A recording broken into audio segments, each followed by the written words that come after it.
5.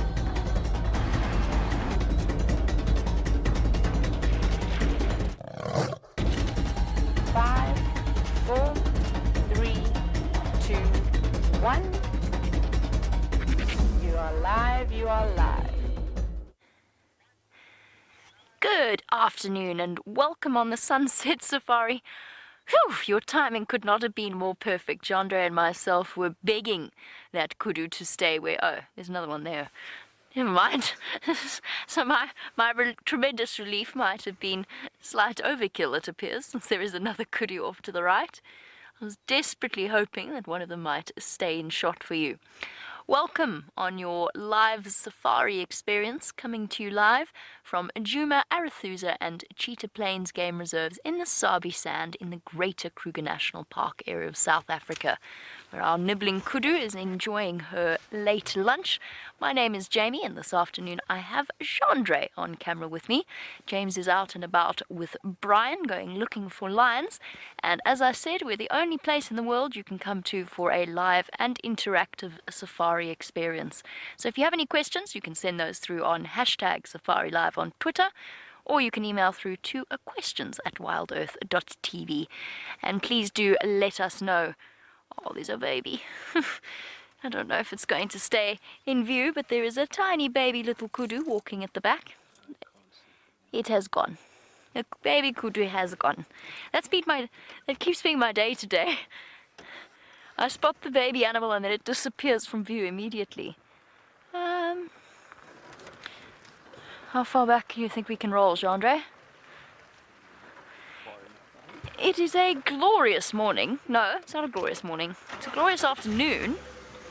No, this little baby's going to keep us guessing. We'd have to go around.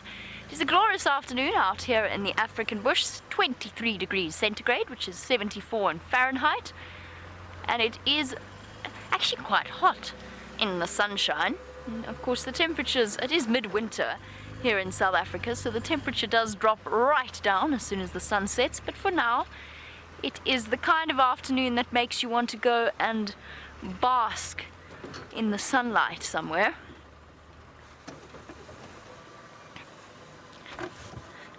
Desperately trying to get you a view of this little baby kudu. Negative, that's not going to work either. We can do this. Everybody, we're going to search for a gap. There we go. I will show you this little baby kudu, because it's very cute. Hiding away behind Mom. There's a couple of little ones disappearing into the trees. Rightio, while our kudu are lovely and very graceful, however, they are not quite as flat as the animals that James has just found for you. Let us head across to the most iconic animal of the African bush.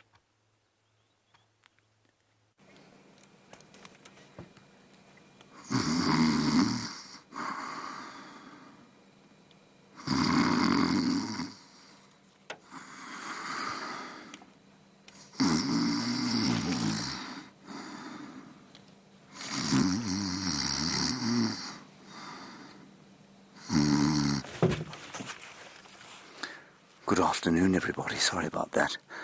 I was just put to sleep by these cats, which you can see are doing what cats do very best, and that is, of course, absolutely nothing. Welcome on our live safari. I do apologize if I offended any of you with that start. I thought I was being rather amusing, didn't you, Brian? I enjoyed it. Thank you so much, Brian. Brian is on camera today.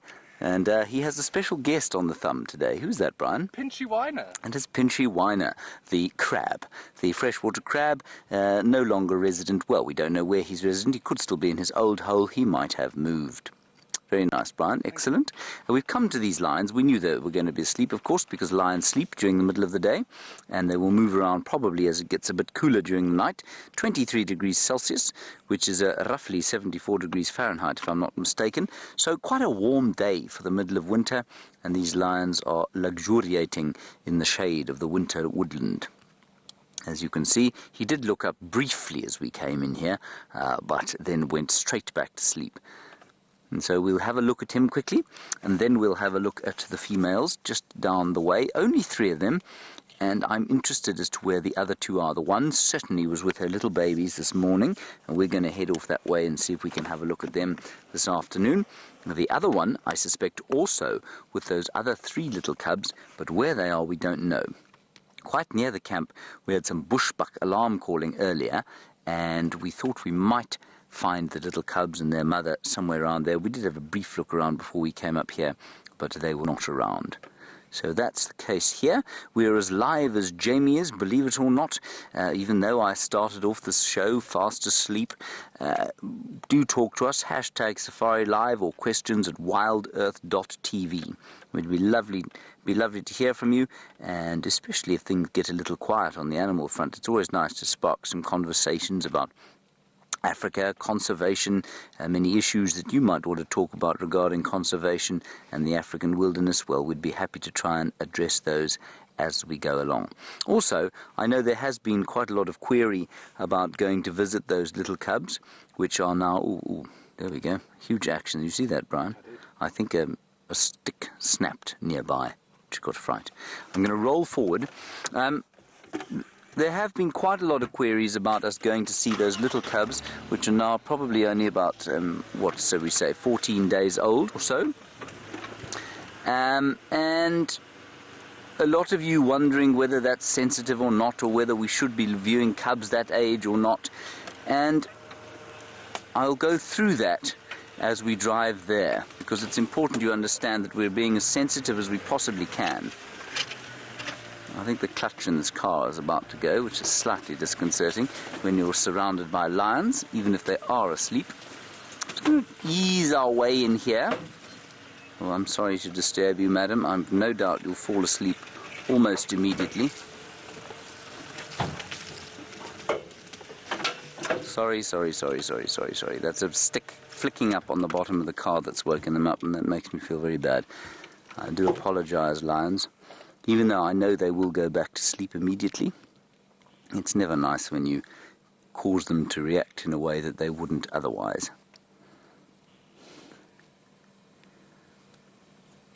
Look at all the flies flying around them there.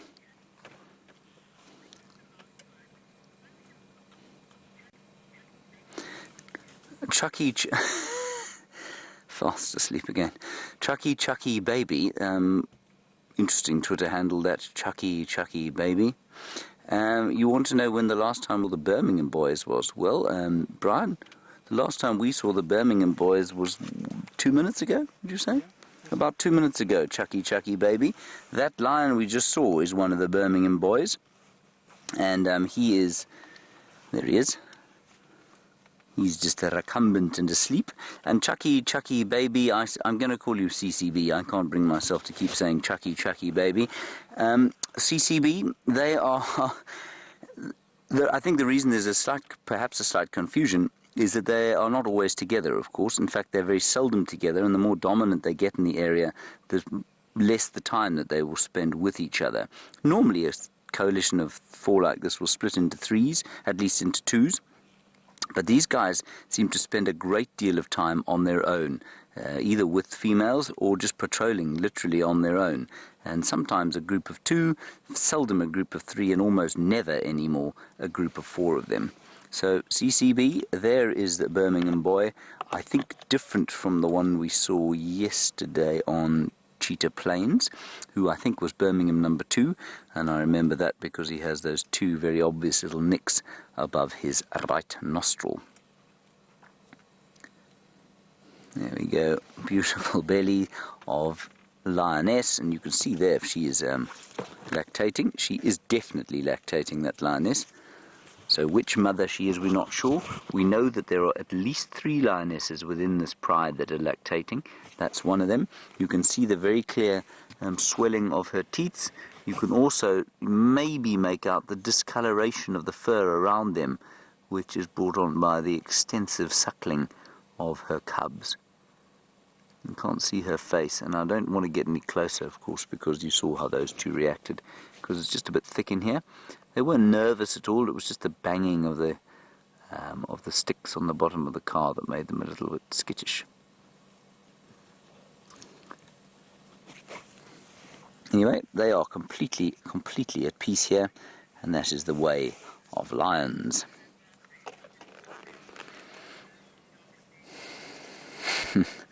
Sandra, very nice question from you, of course, especially being dark-haired myself. Well, I used to be when I had hair. And Sandra, you say, is it true that female lions prefer darker-haired males? The answer is yes, to an extent. But it's not clear whether it's them actually doing the selecting or the fact that the darker mane represents a greater testosterone level and therefore a greater dominance in a coalition of males that sort of provides a selective pressure. So, for example, the coalition of males that got tossed out of here by the Birmingham boys when they came a-marauding exactly a year ago, one of them had a ginger mane and he was called Ginger, and the other one had a black mane and he wasn't called Black Mane, he was called Hairy Belly. And they both are still called that, and they live down at Londolozi on the Sand River at the moment, and he certainly, the one with the dark mane, certainly seemed to do the bulk of the mating. Now, whether that was because they selected for him or because he was just dominant over his brother, I'm not sure. So that black mane absolutely indicates a greater level of testosterone in the body, and it turns the mane much blacker, and that can have two effects. Either she's the lionesses are picking up on it, or he is more dominant over his brother, and so his brother backs off when there's any kind of competition. So one of the two. But yes, essentially it is true that a more black-maned lion will probably have greater mating opportunities. Jamie has got some very unusual winter animals to show you, so let's go across to her. I'm going to move to the cubs. Some very unusual winter animals indeed, and they're not animals. They're leaves fluttering in the rising air currents, the thermals that the vultures ride on. But I don't know how easily you can see this. Genre is doing an amazing job of capturing it. But it looks like floating gold specks. It's absolutely stunning. At first I thought I was imagining it, but it's the leaves blowing in the wind and catching the light. It is incredible to watch. It really looks like somebody's thrown a handful of giant gold glitter into the sky. I've never seen anything like it. This is definitely one of the prettiest times of year to be out in the bush. These contrasting colors. Incredible. So, so beautiful. It's tumbling out of the air. I suppose for those of you who experience the incredible color change of your autumn or fall, with leaves changing the colors, and perhaps this isn't such an extraordinary experience for you, but for us it is just really beautiful, especially against the expansive African sky, which is the bluest of the blue on afternoons like today. And then, of course, just for fun, because we can, this view of the moon and all its craters as it slowly, slowly approaches the point of being full. So that's nice every now and again in our frenetic search for the various animals and, well, animal life of Djuma and Arathusa and the Sabi Sand. Nice every now and again to stop and just look at the view. We're going to head across to Cheetah Plains, actually. Here's my plan. Speaking of views, we're going to check along the southern boundary just to see if Queen Karula hasn't made her way back across. This morning was quite dramatic, with her, we think, being chased off the kill that she had south of our boundary, and then followed back to her cubs by 2 hyenas. Alarm calling, go away, birds. Go away. Let's go investigate what's got them upset. There is a good chance she's come back north.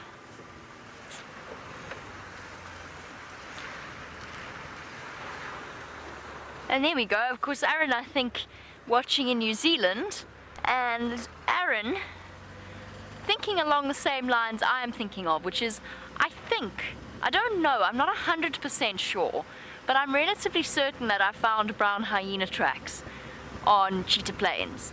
and I thought it might be a good idea to go back to that area around evening time, especially in winter when the temperature drops sooner and the nocturnal animals come out faster. I thought it might be a nice idea to go and investigate whether or not we can find, because that would be incredibly exciting. If we had a regular brown hyena walkway or pathway, that would be fantastic.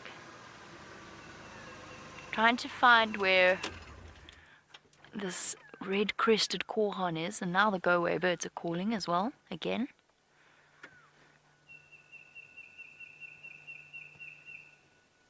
That high-pitched whistling. Oops, my lips are too dry.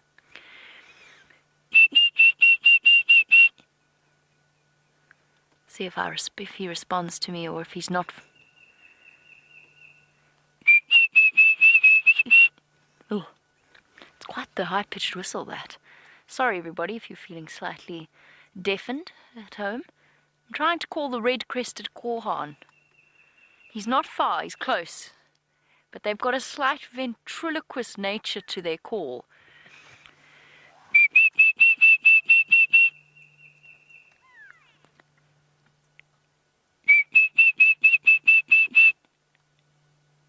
Hoping he might even give us his flight display, although it is the wrong time of year.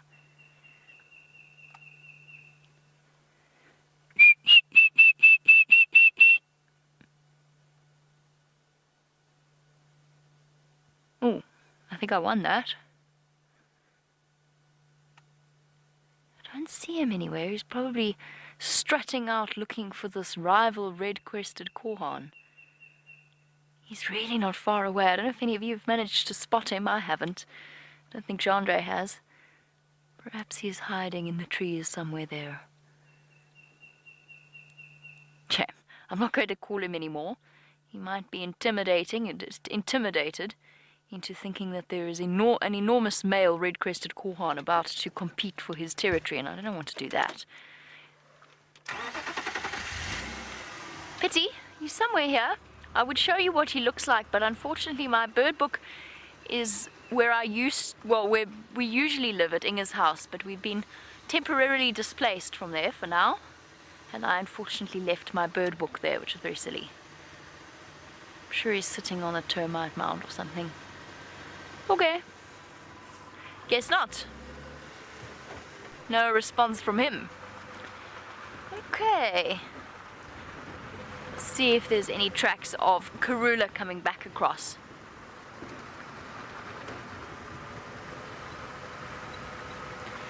And a very big hello to Tucker, who is 4 years old. Hello Tucker, I hope you're enjoying your safari experience. Now Tucker would like to know, do the bugs tickle animals' fur? And yes, they do. They definitely do, Tucker. So the flies especially, you'll see even with a sleeping lion, you'll get the ears flicking and the tail flicking because it's irritating them, it's tickling them, tickling the sensitive fur. Now Tucker, I don't know if you've got a dog or a cat at home, but you might see them doing that with flies as well, twitching their ears, twitching their tail to make the insects go away. And it's not just flies, it's also things like ticks that crawl on the animal's fur, make them feel really, really itchy. And so often what they'll do, Tucker, because they don't have 5 fingers and fingernails to scratch themselves, so what they'll often do is either scratch with their hooves or their paws, or if they're something big like an elephant, then they'll go running up to a tree. Let's imagine I'm an elephant, Tucker. Just imagine. Okay, I know I'm a bit smaller than an elephant, but I've got a fly on my face, and it's attached to my cheek. Go away. Go away! Now imagine I'm an elephant, Tucker. So this is what an elephant's going to do. If it's got an itch somewhere, it's going to walk up to a tree just like this one, like I'm going to do now. Okay. So Tucker, you have to use your imagination here, because I know I don't really look like an elephant. But imagine I'm an elephant with a big trunk, and if I'm feeling a little bit itchy, what elephants do to get rid of the ticks and the insects that irritate them is they'll go up to a tree like this, and they'll actually have a proper scratch like this. Give themselves a good scratch all over on the marula tree bark. And this is the perfect kind of bark for it, because it's not too rough, so it doesn't hurt their skin, but it's rough enough that it works like a back scratcher. So, okay, well, I don't think an elephant would be able to do this, but you get the idea, Tucker. Now, that's what you'd have to do if you're an elephant and there's an insect bugging you, irritating your skin. I had a sudden thought as I went wandering in there that that's, I think, exactly where Karula went in that block. Also, that was little Gowrie, but it was only 5 meters.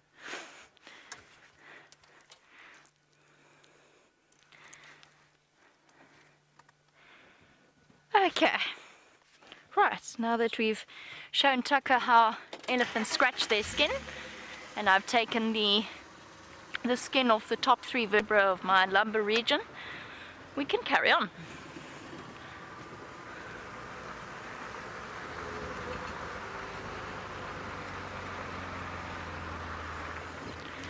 I'm having a bad earpiece day. I'm sorry for fiddling. My earpiece for some reason today doesn't want to be attached to my ear.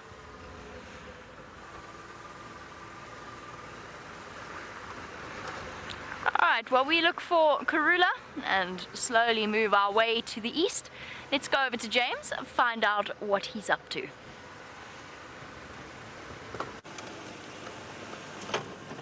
You joined us just in time, everyone. What we're doing here is we're now going to go off-road in here. And before we do, I'm just going to quickly address this query that everyone's been asking, or many of you have been asking about the sensitivities around these little cubs. So, you know, there's no hard and fast rule. There is a rule that we don't view them as a game drive sighting if the mother is not there. There is, however, a rule in place here where you're allowed to go and have a look. If mum's there, you can stay and have a look, and then maybe 1 or 2 other game drive vehicles during the course of a drive will come in. The sensitivity around it is to do with smell and to do with sound.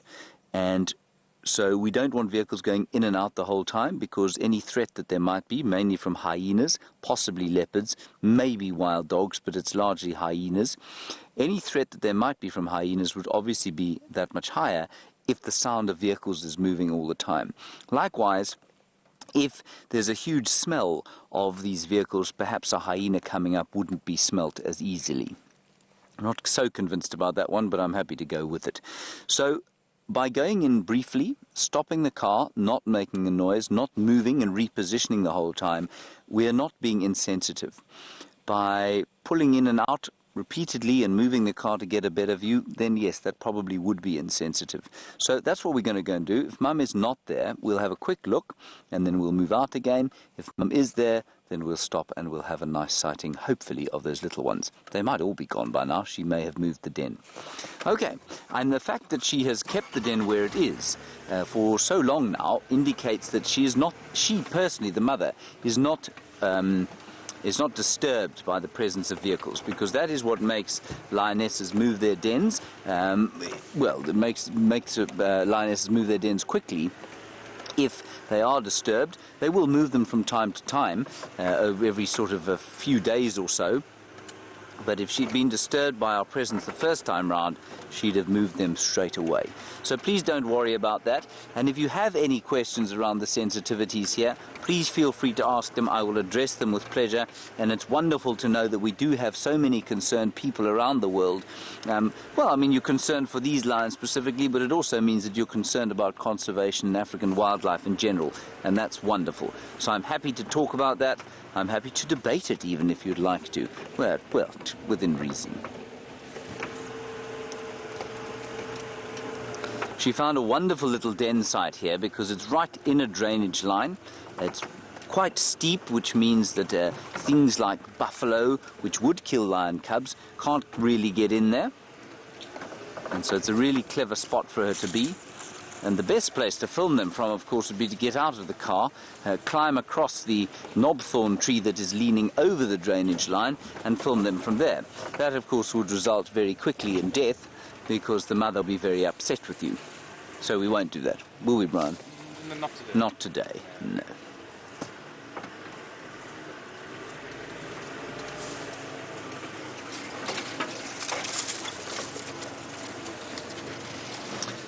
Hello, Mercedes. I've got a nice way for you to remember this particular thing. For lions, it's 666. Now, that's not meant to be any kind of the number of the devil, but 6 days before their eyes open, 6 weeks before they start moving with the pride, and 6 months before they wean.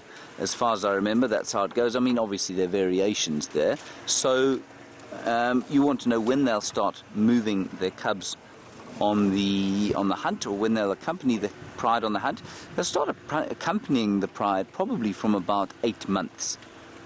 But they won't contribute to the hunt until they're at least a year old. They just hang back and watch. Right, let's see what we can find in here. We're going to go very slowly. They're just down in here, or they were, and I can see Mum is there. Or can I? Yes, Mum is there. So that's good news.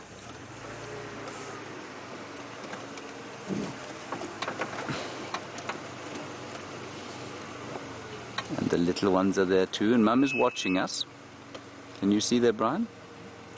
You just let me know when you have a view of the little ones.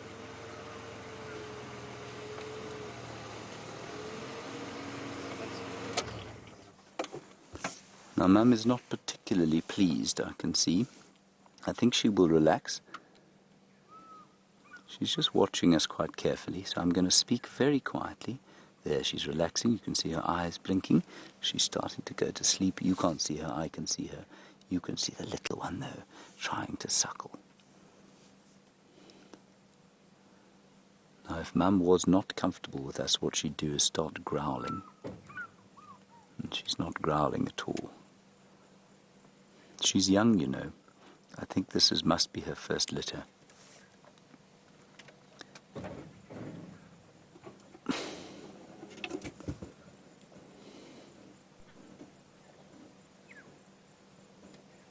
Beautiful. Can you see all right there, Brian? To a degree. It's not the best. We're just going to stay here and Can you hear the fish eagle calling above us? There we go. Mum is just relaxing now. She wasn't as relaxed as I've seen her before. So I'm just going to let her settle before I think about maybe moving forward. There, she's yawning.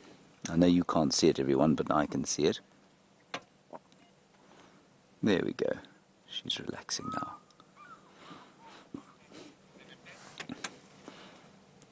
There you can see her eyes starting to close quietly. So let's sit here for a little while and see what happens. I don't think those little things are going to move too much. They look like they're trying to have a bit of a suckle underneath there. Now just 14 days old, or plus minus 14 days old. Just see if I can't get a slightly better view, and I might roll forward just now. There we go. Brian, is that all good for you? It's all right.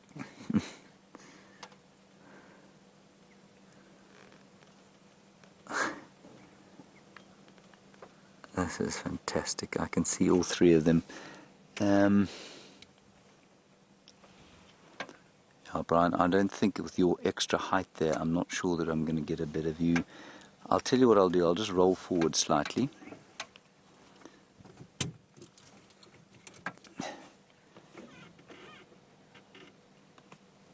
How's that, Brian? Yeah, that's good. Is that fine? No.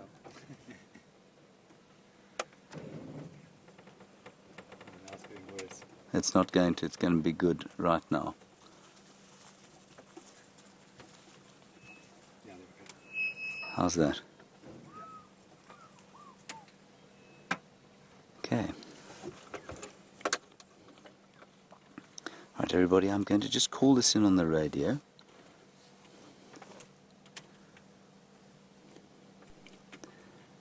This is just too wonderful. Look at the tiny little things there.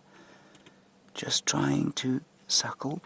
And Mum hasn't sat up at all.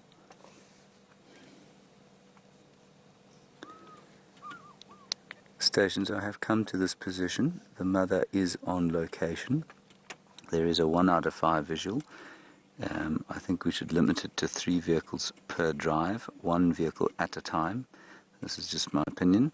And as almost no movement if you can when you get in here, because the visual isn't great, and you have to be quite close to see what's going on.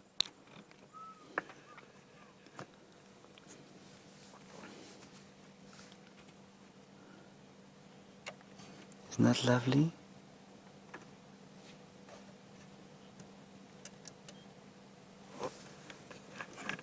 Mark, I don't know what you mean by a unique spot.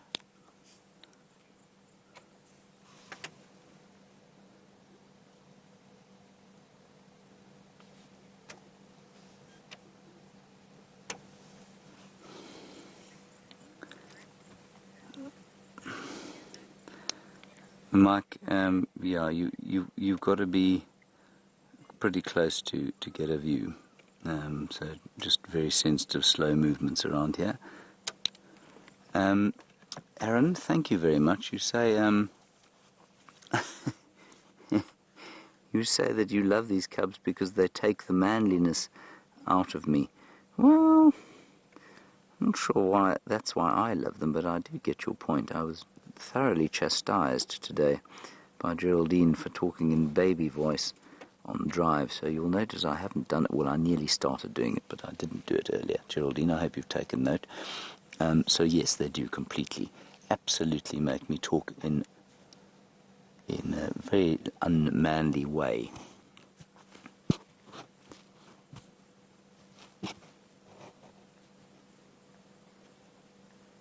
They're all suckling now. Isn't that lovely?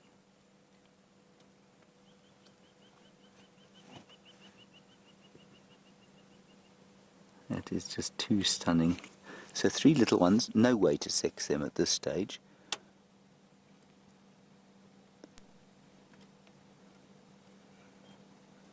And they're all just suckling. I hope you can make out the detail there, but all 3 of them are suckling now.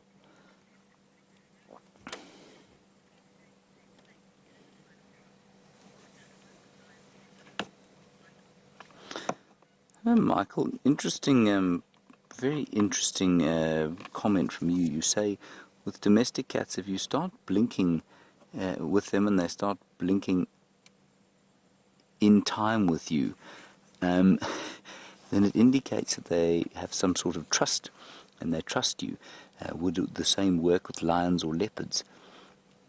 I would be very reticent to say yes in that particular situation. I don't know. I have stared at lions.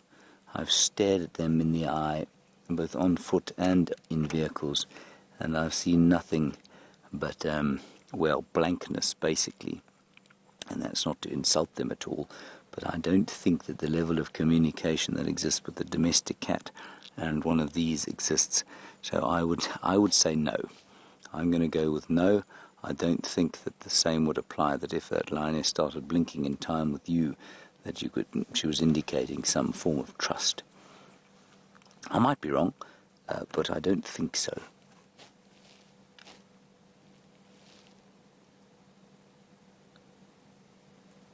Isn't that lovely? Now, just to give you an idea of how big they are, they're about the size of a ruler. They're about 12 inches long, each of them, from top to the end of their tails, so they are very small indeed. And they'll grow amazingly quickly, so the other ones that many of you have seen, that we saw also at the Nkuhuma Pride, they are, how old are they now? They're just over 6 weeks. They've started moving with the Pride. Yeah, well, they're not all the time, but they certainly moved from place to place with the Pride, and they went to that kill on Arathusa, which is a long way from here. I mean, that was a good walk for them. And they are substantially bigger than this. Almost double the size, I'd say.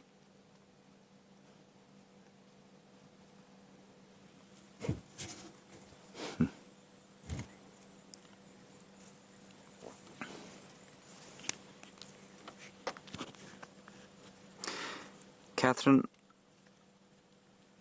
I have to agree with you. You say you can't believe we're so privileged to watch these little things. I can't believe it either. I've never had this privilege before. In all my years of guiding, I've seen young lion cubs, but I've never been in a position where we've been able to view them in a den site like this. It's too special. This is why, of course, I speak in slightly babyish tones sometimes. Brian, I've held it together today, though, haven't I? To a degree. Yes. Much more manly today. The voice is deeper. Roof, roof.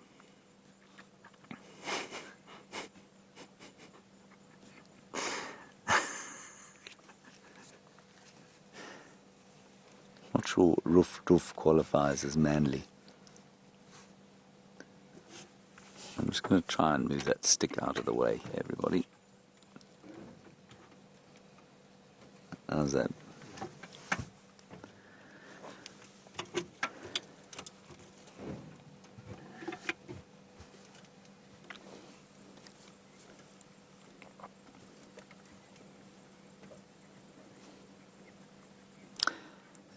Cindy in Tennessee, you want to know about the Styx Pride and if there was any update on them.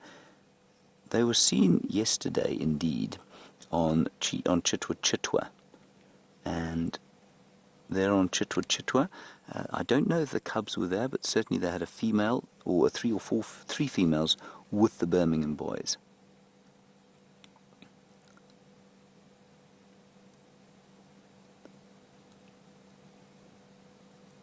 So I don't really know. Oh, look at that. This is incredible, people. This really is something special. So the Styx Pride cubs I don't know about. I certainly haven't heard anything negative about them. But you see, they spend quite a lot of time on Chitwa Chitwa, southern end of Cheetah Plains, and onto Mala Mala. And that's why we don't see them very often. Jamie's going across to Cheetah Plains now. I don't know how well they searched Cheetah Plains this morning.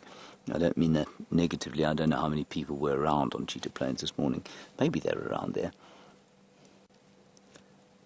Look at the little ears moving with each suck.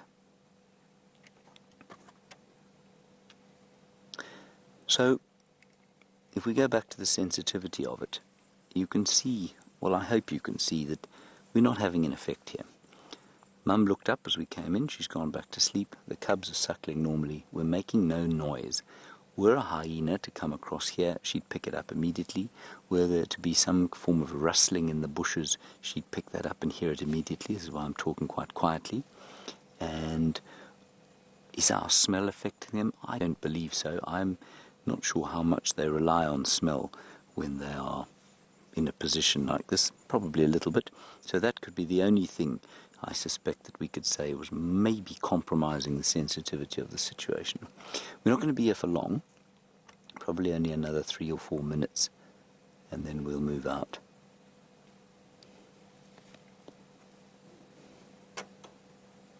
Oh, look. Oh dear, I did it. Bad luck. Second time, sorry about that.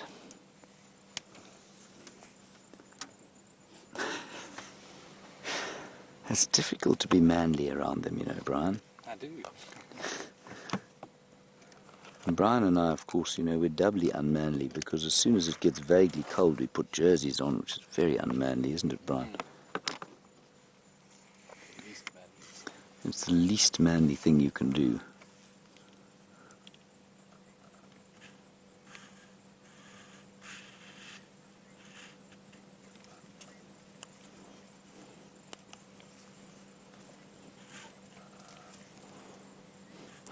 Susan, a nice question from you about whether or not the lionesses ever come into the den site before the mother's ready to introduce them to the pride. Yes, sometimes, and certainly we only found this den site because there were other lions around here. Jamie was following the lions trying to kill a buffalo very close to here a few nights ago, and that is the only reason that we know they're here. So absolutely it does happen. But that's not necessarily a bad thing. She doesn't really mind. She would happily introduce them to the pride if the pride was here. The only reason she doesn't kind of introduce them or make them move with the pride earlier is because it's difficult for them to move with the pride. They're not big enough yet to be able to walk on their own properly.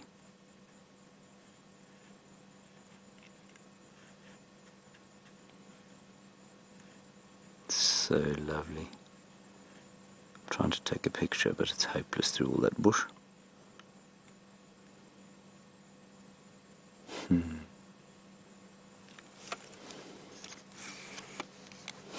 So special. And like I say, in all my years of being out here, I'd never spent time like this at a lion's den site. I've never had this incredible privilege. Those little feet, everyone, about the size of a silver dollar. You can, well, any dollar, I guess. Isn't a dollar about that big? I think so. So they really are so very tiny. Slightly, probably slightly bigger than a domestic cat's foot, but not much. But they're definitely fatter. And you can see they're more exploded. So you can see that the 3 or the 4 pads at the front are further away from the back pad than they would be on a domestic cat. And look at the muscle definition there. You see this strength there in the forefoot.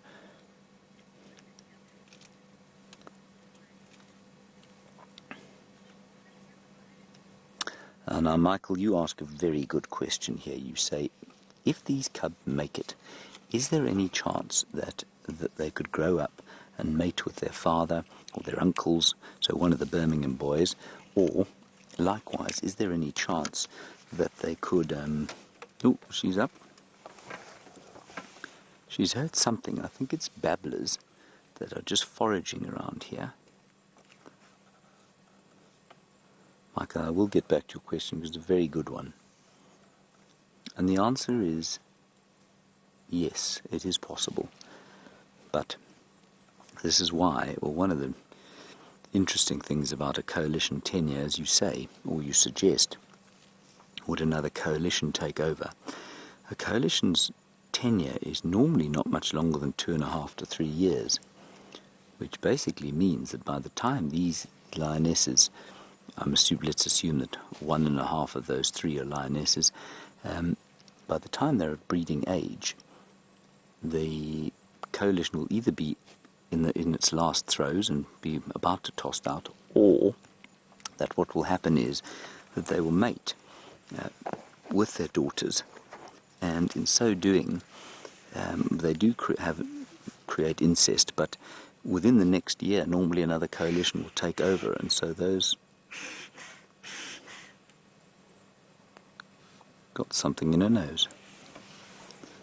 So that coalition that does come in... Sorry, I'm just hearing some noise behind us. So the new coalition would kill those cubs born of incest. And that's normally what would happen, Michael. But remember with the cats that incest for up to 6 generations is seemingly okay. Doesn't seem to have any deleterious effects. So incest is quite possible with these cubs. Likewise, it's possible that a young male might try and mate with his mother or his sisters, but that's why they get tossed out when they're about 3.5 or 3 years old, in the same way that Junior was, as he started to try and mate with these lionesses of the Nkuhuma Pride. Now, Junior, for those of you who don't know, was a male who grew up with the Pride. I think probably the same age as this female we're looking at here, about 4 years old now, and she might actually be younger than that. You can see her nose still completely pink, so I'm pretty sure these are her first cubs. Okay, everyone, we're going to pull out of here. I'm not going to sit here all afternoon. We did have a wonderful sighting. I only used baby talk twice, and I think I'm to be congratulated for that, don't you, Brian? Congratulations, James. Thank you very much, Brian. Okay, here we go. Now the clutch on this car is a little bit dodgy. Let me just see what she's doing.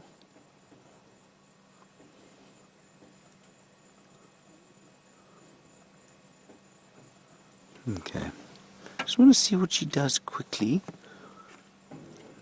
Let's just sit here for 2 more minutes. We'll pull out once Jamie's on cheetah plains. There we go. Just wanted to see if they didn't start having a little bit of a play.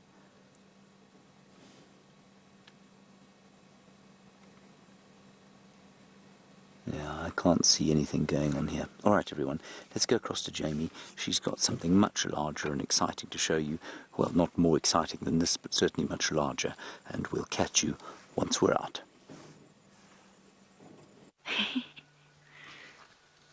Well, I think our elephants are definitely exciting. I would describe them as exciting, but they're definitely a lot larger and certainly a lot less fluffy than the lion cubs that you've been looking at with James. And we found ourselves at an elephant roadblock, which is actually relatively inconvenient because this is the well-known signal black hole of Cheetah Plains. Just as you drive through into the entrance, our signal always disappears here. So I'm hoping that by staying remarkably still, we will be able to show you these elephants, because obviously at this point I cannot go racing past. I wonder if this is the same. I don't think it is. But I was wondering if perhaps it was not the same herd that we saw.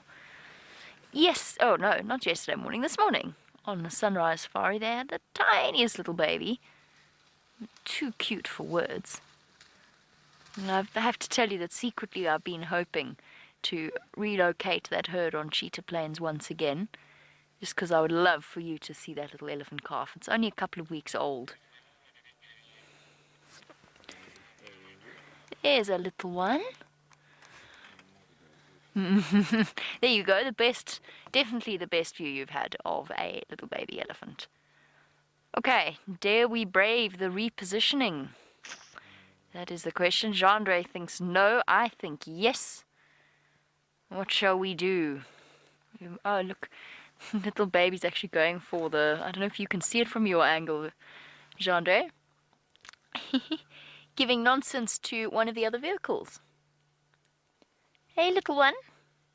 There is another vehicle there. There's a Chitwa vehicle. And the little baby's doing what they often do to us, which is racing forward and charging them and then getting a little bit scared. And now indecisive and not quite so brave as he was initially. It's okay, little one. There's no shame in admitting defeat. Perhaps to be spurred on by the company of the other elephant calf now. Or perhaps distracted. Distracted, it seems. Oh, are we going to go for the vehicle?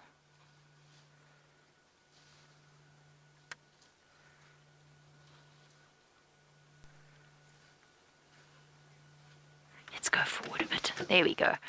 Right, let us brave the repositioning. And try and get you another view of this elephant herd. Unfortunately, they are moving in the wrong direction. They're going towards Nkoro. Not the wrong direction for them, obviously. Hello, guys. Ooh, lovely big herd. Oh, everybody keep fingers crossed for signal. I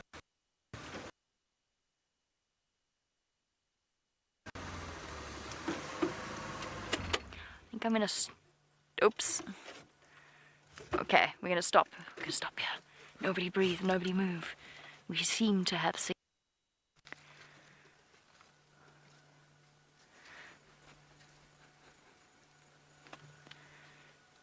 That's mighty unfriendly. I was waving, nobody waved back. Oh no, now this is just embarrassing. Nobody wants to wave at me at all. Oh well. Watch the elephants instead.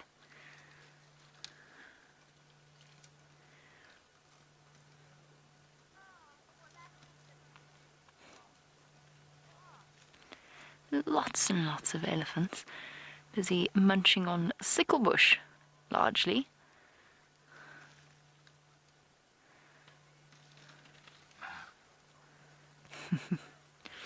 And while we are with our elephants here on Cheetah Plains, Benji, sorry, I keep doing that. Every time we mention Benjamin, I get his name confused with the person asking the question.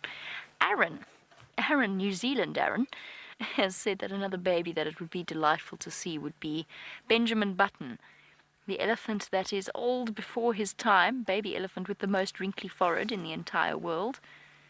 You are absolutely right. I would love to see Benji again. Oh, yay, I got a wave. I'm not being completely rejected. I agree, Aaron. I think to see Benji would be marvelous. I think he's a character that we've come to know and love. I wonder if he's going to always keep that really easily identifiable wrinkly forehead. I don't think so. I don't think that he is. I think he's going to change. But hopefully we will be able to watch Benji grow up and become a big, strong elephant bull. At the moment, he just looks like he's got lots and lots of concerns and quite possibly the world upon his shoulders. This elephant, on the other hand, the only responsibility she's feeling at the moment is munching away on the black monkey thorn.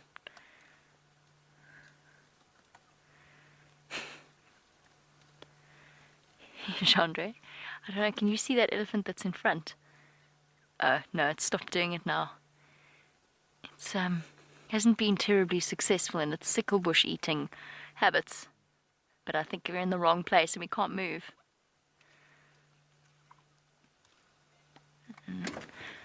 While we're watching this herd with lots of little elephant calves wandering about, you'll notice some of them, particularly the one that was charging the vehicle earlier, didn't have any tusks. And Abhishek, welcome to the Sunset Safari. It's wonderful to have you on board and to receive your question.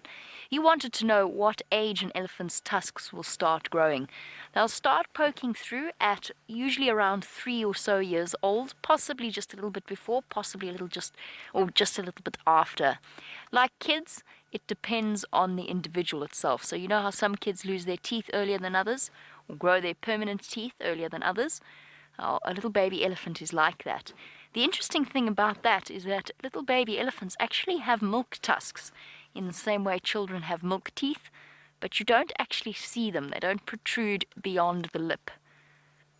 As they are modified teeth. That is what a tusk is. A tusk is a tooth, but a very long tooth, very specialized tooth. And a very, very solid one. And then some elephants, of course, as we saw this morning, with the tuskless females, some elephants, a very small percentage of them, don't get tusks at all. They just never grow. And you're surrounded by, not surrounded, we've got just the sounds, accompanied to the sounds of elephants feeding absolutely everywhere, munching away. And it's such a peaceful sound, it almost lulls one to sleep.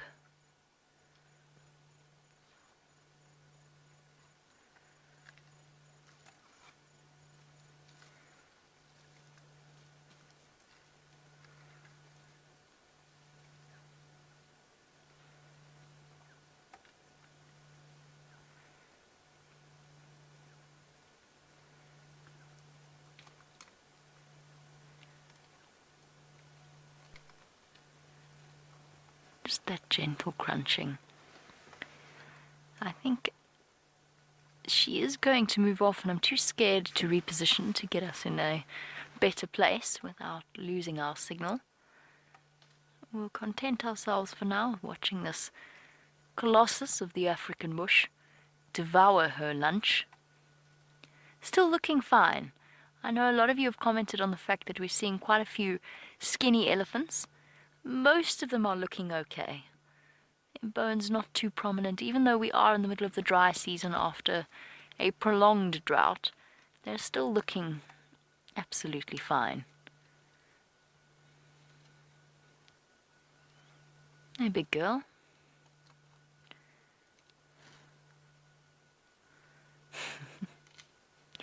The nice thing about cheetah plains is it carries with it enormous potential for lots of marvelous elephant sightings. I think we should go and try and find one where we don't run the risk of losing our signal. And while we do that, let's go back across to the wonderful Mr. Hendry, find out how his day, if his day could get any better than it has already been.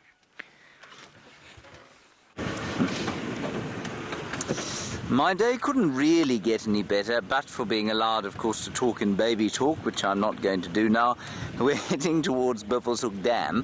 We might maybe see some elephants there.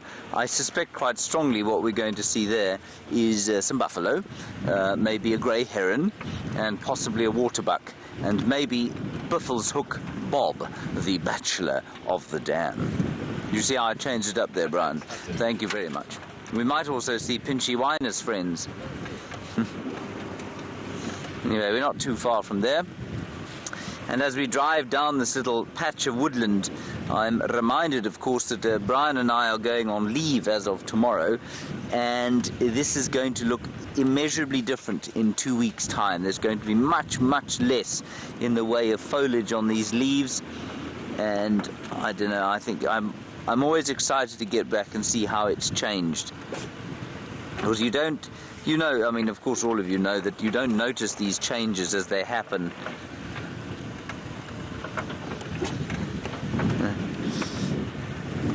Hello, Andrew Firestone. You're a new viewer and you say, is it autumn here in South Africa? No, Andrew, it's not autumn. We're in full-blown winter in the same way that the Northern Hemisphere is in full-blown summer. And I guess the reason you're thinking it's autumn, perhaps, is that these leaves, or the trees, still maintain some of their leaves. Interestingly, as we go into springtime, we get lots of wind blowing through this area, and that's when the trees lose their leaves. Because it doesn't get especially cold here, Andrew, what happens is that the leaves actually last longer than they would in the Northern Hemisphere, and they continue to photosynthesize for a few months after the autumn and probably into the winter as well. And then they lose their leaves in the driest part of the season, which is in August and September and into October, and then all the leaves come back after that. So although it looks like it's autumn, it isn't. It's full-blown winter, and we get that kind of wintry look where all the trees that look like skeletons a bit later on. Ooh, there's a zebra just up ahead. He went trotting off. There he is. He thought he could escape us, Brian, but he cannot. There he is. Looks like a lone fellow. No, there's another one going off behind him. This will be the stallion. I say that with confidence, and it is a stallion. Whew. Now, he may be part of a little group of 2 or 3 stallions that are not quite old enough to have their own harem yet. Or he might be the harem leader, in which case his oldest wife will be leading the herd through the woodland, and he'll be standing behind here. That's largely because any threat that could assail them would most likely come from behind, and he being the larger of the group, he is best equipped to deal with the threat. Right, let us go through here. There are some buffalo, as predicted. Bob, the bachelor of Buffelshoek, is indeed in attendance. All we're missing now is the grey heron. And no, Egyptian geese we got. We don't see any grey heron, though.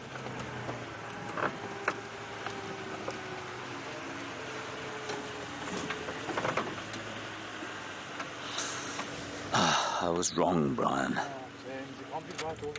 I know. But this water is drying very fast, and I think by the time Brian and I return in 2 weeks' time, there will be no water left here, maybe a small puddle. And then it will not be a particularly productive place to come and visit. Now, on Bob's back, many of you may notice, is a group of terrapins. They are freshwater turtles.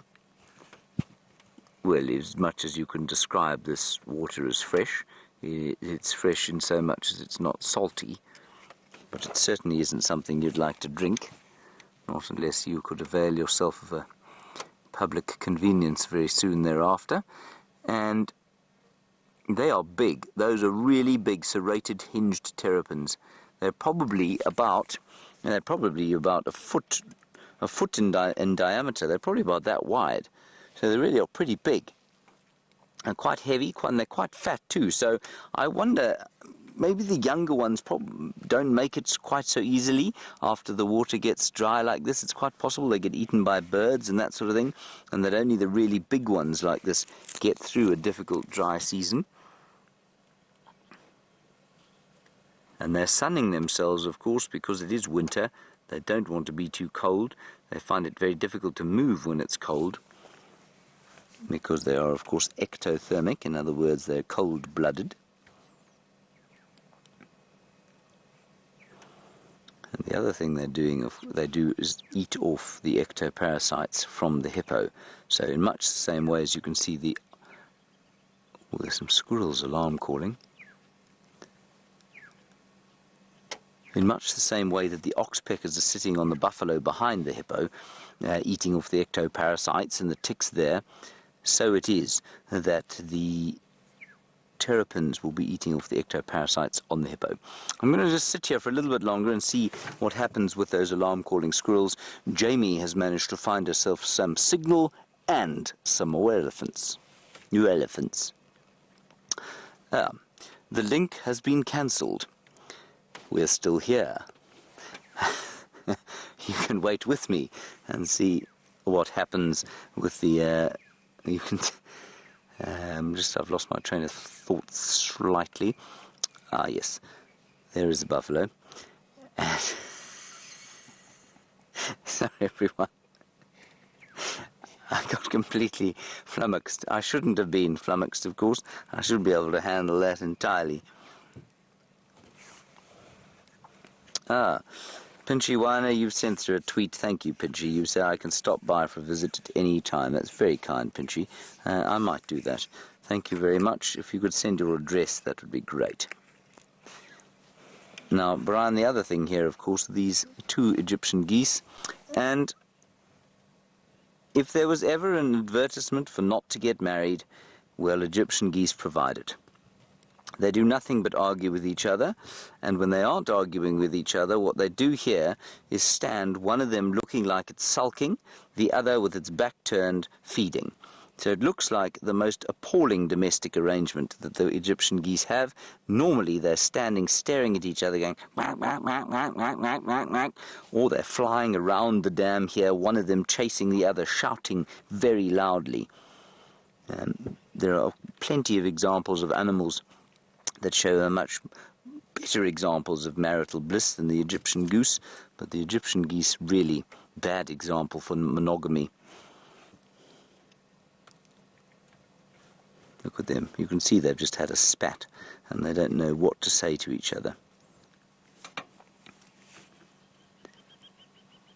There's quite a lot of alarm calling going on just north of the dam here.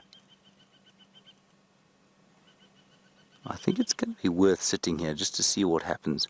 I wonder if there isn't a predator coming down here to have a drink. We don't know where that Nkahuma lioness with the 3 older cubs is.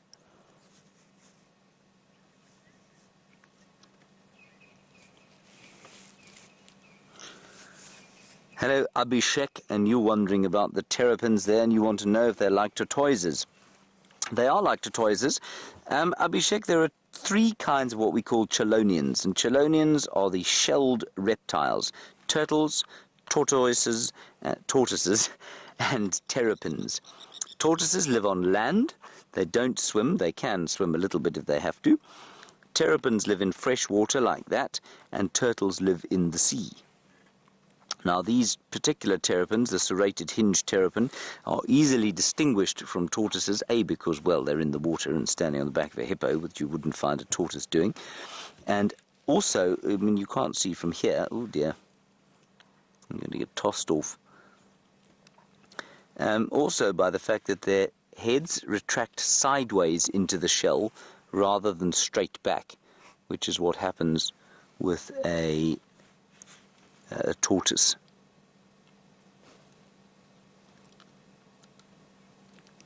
So, Abushek, that's the main difference. Terrapins tend to be carnivorous, so they'll eat ectoparasites and things like that. They'll also eat small fish. They'll probably eat small reptiles. They sometimes grab birds that come down to drink, and so they tend to be a lot more carnivorous, where the tortoises are normally almost entirely herbivorous, but for the Spix-hinged tortoise, which fancies the odd bit of escargot. They like to eat the giant land snails every so often. I suspect more for the calcium provided by the shells, the shell of the snail, rather than for the delicious flavour of the snotty consistency that is inevitable when you eat a snail.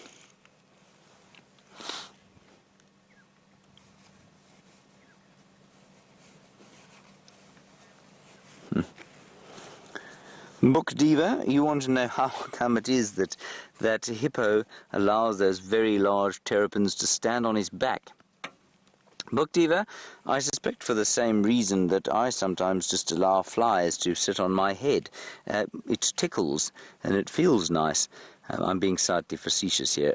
I don't think that they have any effect on him. I think he's just got used to them. I suspect the first time a terrapin climbs on the back of a hippo, he probably shakes them off and gets a bit of a fright. But eventually they just realize there's no harm done. And, well, in the same way that a buffalo allows an oxpecker or sometimes a cattle egret, which, you know, doesn't eat ticks off it. But sometimes you'll find a cattle egret standing on top of a buffalo or a heron standing on top of a hippo. They don't have any effect on them. And I actually suspect quite strongly that it feels quite nice to have them walking about on top there. Probably just gives them a little bit of a tickle.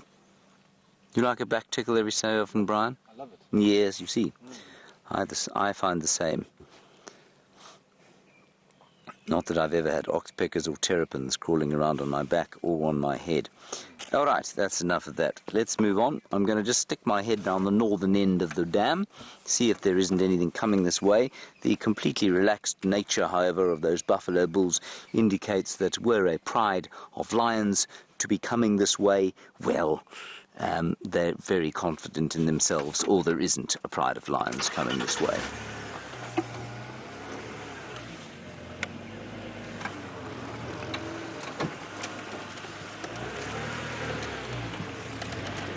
It's a stunning, very peaceful little scene there.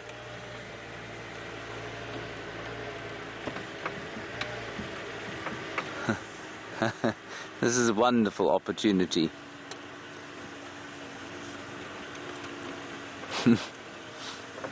Wait for it, everybody. Now, Marianne, you're in Texas and you're wondering about what's going on at the Juma Dam Cam. Now, Louise is going to show you what's going on at the Juma Dam Cam. Louise, tell me when you're there. Now, there you will see two water monitors, and those water monitors apparently are in the business of creating more water monitors. So they have been mating with great enthusiasm for much of the afternoon. And Marianne, you want to know how long they will keep that up for. To be honest with you, Marianne, I couldn't possibly tell you. I suspect quite strongly, though, that they're mating now. I'm just opening a book here to see if I can get you a little bit of information. But I suspect they're mating now. No, they are mating now. Good grief, the male seems to be drowning the female. That sounds horrid. I suspect that she will lay her eggs fairly soon. And they lay up 20 to 60 eggs. I'm reading to you now, of course. I'd love to tell you that I'd remembered all this, but I didn't. And the reason I wanted to look at that is that they hatch in 4 to 6 months after they're laid. So that will be in the height of the summertime when they are eventually hatched. So, yeah, that's quite interesting. For 20 to 60 eggs laid in a termite mound. They'll go and find a termite mound somewhere close by.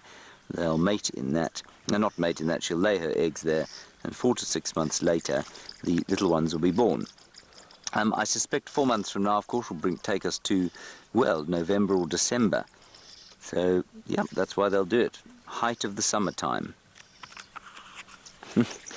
And Kerry, you have been watching that rather than anything going on here, and you say they've been mating for over 30 minutes. That is quite impressive, I must confess. I think most of the reptiles actually take quite a long time for their conjugal visits, as it were. And yeah, that doesn't surprise me at all. Crocodiles take ages over it. I'm not sure how long it will go on for. I suspect a couple of hours. And remember, of course, they're in the water. It's chilly. They're ectothermic in exactly the same way that those terrapins are ectothermic, which means that all of the heat that they have must come from the environment, which means that they are cold, and so it's going to be difficult for them to move with any kind of speed. And so I think anything going on there is going to be happening very slowly. And it's quite interesting there. Apparently the female is rising, the male struggling to hold on. I'm going to ask Louise how she's identifying one from the other. I don't think I'd be able to identify one from the other, because, of course, they're not equipped. I'm not assuming, at least I think, if I'm not mistaken, no, hang on, I'm wrong. Yes, he does have, I think he's got what we call a hemi-penis, which is a penis that splits in two at the end. And I think they do have that. Some reptiles don't, and many birds don't, of course, and they just sort of join their cloacal openings together, so it's very difficult to tell who's male and who's female. But I think Louise is probably correct there. I, of course, cannot see what's going on there. I'm having it narrated to me. I think it's wonderful that we were able to see that with the Juma Dam pan.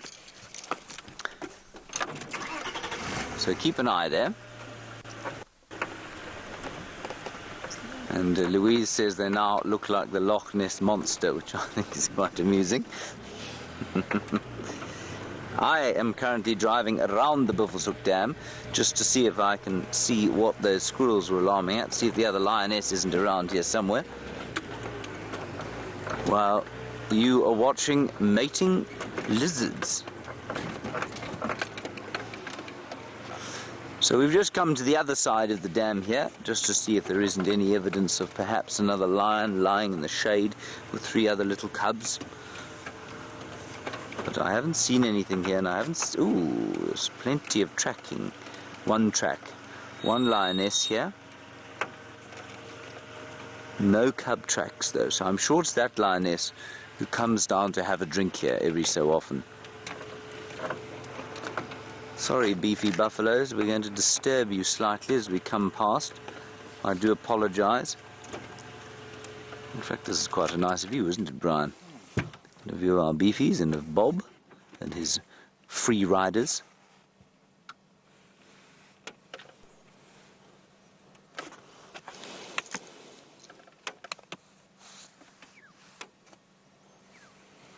And he's watching us. He doesn't like it when we get too close to us, old Bob. He starts to move away, or he stands up and shows us the full extent of his impressive 2.5 tons. That's 2,500 kilograms, about 6,000 pounds. So they get very, very large indeed. This Land Rover that we're on weighs 1.6 tons when it's unladen. With Brian and the equipment on it, it weighs probably a maximum of 2 tons. So that hippopotamus is substantially heavier than we are here.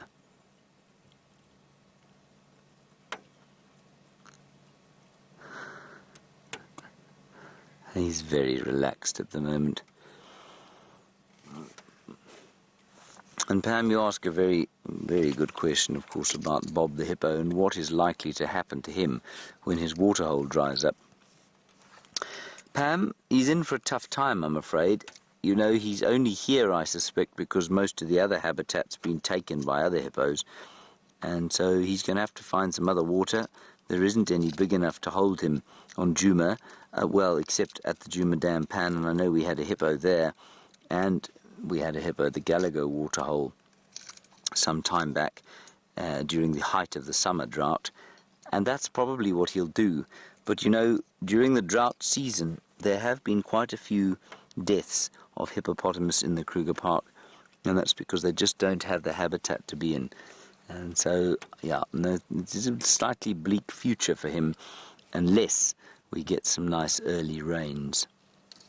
Because I suspect he's just not quite big enough to take a territory in more salubrious environs. What is wrong with this buffalo's nose here, Brian? Oh, nothing. He just says that he's got quite a lot. He's just got quite a lot of a fur underneath his chin. See that, Brian? I do. He's got quite an impressive beard. A goatee. He's got a goatee, even though he's a buffalo. and a bit of stick and grass attached to the snot coming out of his left nostril. Lovely. Especially impressive shining as it is in the lovely setting sun. Would you like to look at these snotty buffalo a bit more, Brian, or shall we move on?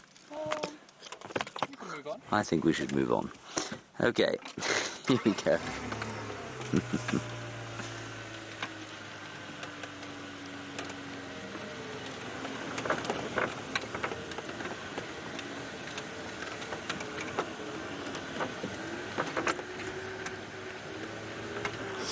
Alice, you're in Ohio and you ask a very good question. I'm going to stop here simply because it's actually quite a nice shot of two buffalo with a hippopotamus in between. Alice, you're in Ohio and you say, what would all the animals do without the termite mounds, given the fact that they are, everything seems to use them. The wild dogs use them, the hyenas use them, oh, don't go away. The hyenas use them, the lizards use them, everything uses them to live in or to give birth in. And Alice, the answer is, well, they'd really struggle, wouldn't they? They are really a very important source of home for many, many creatures, including one of the other chelonians, or the other chelonians being the speaks-hinged tortoise, and that's one of the tortoise species that we get here. And they live for the winter in the middle of those termite mounds. So yeah, lots and lots of things live there, and the reason so many things live in them is because they're so beautifully well insulated. They're brilliantly designed.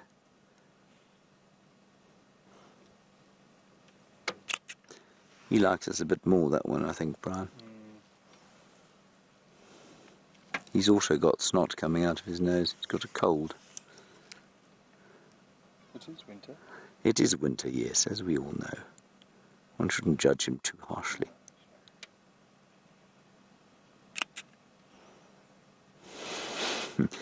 He does look so very cross.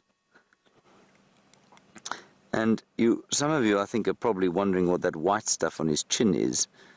The white stuff is simply saliva. He's not rabid. And it's saliva that is sort of foaming because they chew all the time, of course. They have to chew and chew and chew when they've got their cud coming up. And so he's been chewing the cud, and that's just left that foam there. That snotty nose, although I'm being slightly facetious about it, doesn't look great to me, I must say. And we know that the buffalo of the Kruger National Park do carry bovine tuberculosis. I've got no idea if that's got something to do with that or not. But as drought conditions persist and life becomes difficult for them, so symptoms of TB might be expressed. Now, I don't know what that is, or whether that is or isn't a symptom of TB. While we look at that, he obviously doesn't think it is. You see, he's giving me a very dirty look indeed. Jamie is on Cheetah Plains, and this time I believe she has found some more elephants.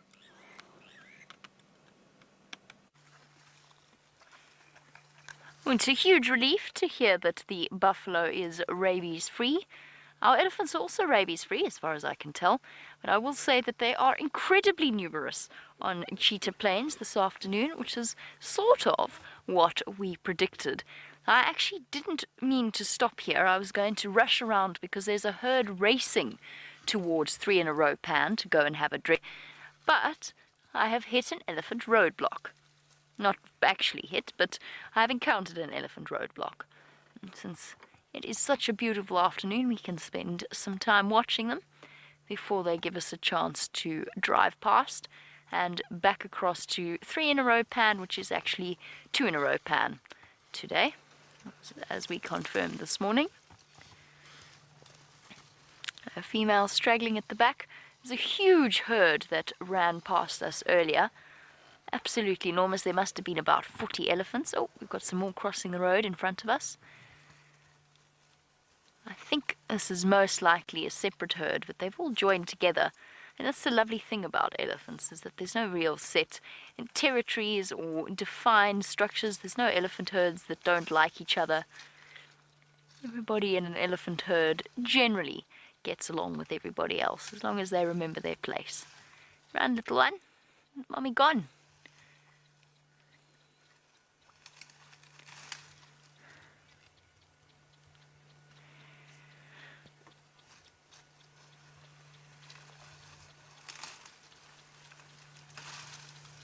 And hello to Mary Edwards, as we saw that young calf dash across and we spoke about the age at which elephants start growing tusks. And I mentioned the fact that not every elephant will grow tusks inevitably, that there is a genetic abnormality that causes them to be born tuskless.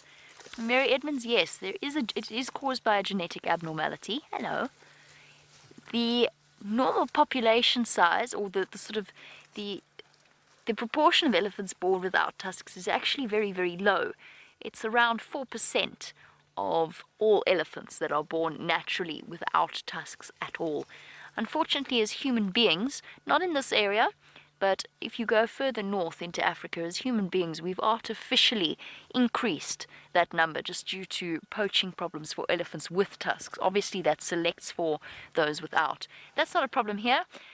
We do get one or two little individuals, or big individuals, that don't have any tusks. There's a couple of large females without them. There is at least one large male that we know of without any tusks. Oh, somebody's trumpeting at the back.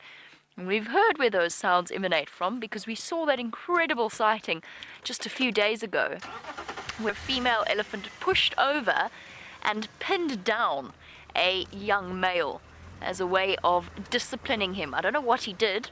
I think he gave her a little bit of cheek. And we do occasionally see them without tusks, but the little ones that we're seeing now, Mary, are just without tusks because they haven't grown yet. They only start to show through at about 3 years old. My goodness me, not that I'm ever one to complain about a lack or about too many elephants. I'm thrilled that there are as many elephants as there are, but there really are lots and lots of elephants on Cheetah Plains. It is quite extraordinary. Can hear them everywhere. Oh, hello, little one. And that, of course, is because they're all coming in from the Kruger National Park because there's water here. And that is why they're coming here. And we've got them all around us.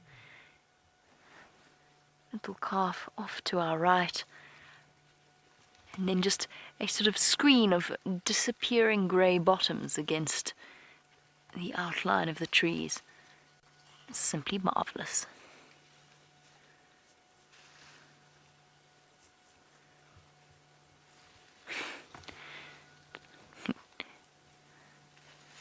Chandra, there's a little one that, I think he's going to stop doing it, but it's a little one doing ballet. That little one straight ahead. There's a little bit to, yeah, that's the one. There we go. He was doing ballet, but I think it stopped for now, or resting its little feet, resting its weight on one hip. But it was doing little attitudes and little dance moves. Baby elephants are always tremendously entertaining to watch, especially when they learn to use their trunks, which doesn't come straight away. It comes with practice.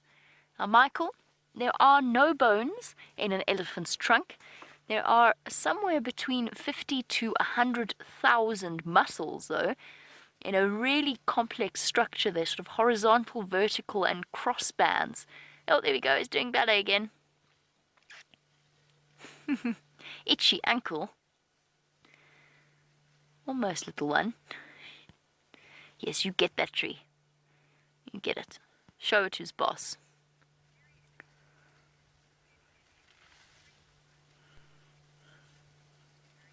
Now, Jerry, of course, in final control, disagrees with me that the baby elephant is doing ballet. She thinks it is doing the tree pose, which makes it yoga-related rather than ballet-related. Certainly when I was a little girl, there were no yoga classes for children. I have no doubt that that has changed these days. So perhaps Jerry is right. Perhaps our little one, even at a tender age of a couple of months old, is doing yoga. Jerry, I disagree. I think it was ballet. All right. Let us go and catch up with the rest of the herd, Michael. That amazing movement of the trunk, as I said, is this really complex combination of muscles that is absolutely fascinating to look at. And when you think of what a trunk is capable of, it's capable of tearing off branches, pushing down trees, and at the same time delicate enough to accordion or concertina forward, pick something up that could be the size of a toothpick in between the two lips of the trunk. And the most astounding result of years and years or thousands of years of evolution to create the trunk, and there's nothing like it out here. The elephant is the only animal with this phenomenal proboscis-like extension of its face.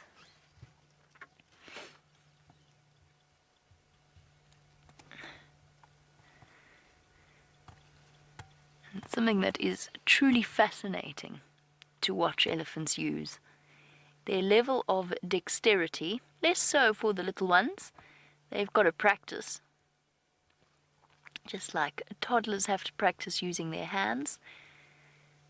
But it is, I think, one of the things that fascinates people the most about elephants. Oh, did you get something in your eye, little one?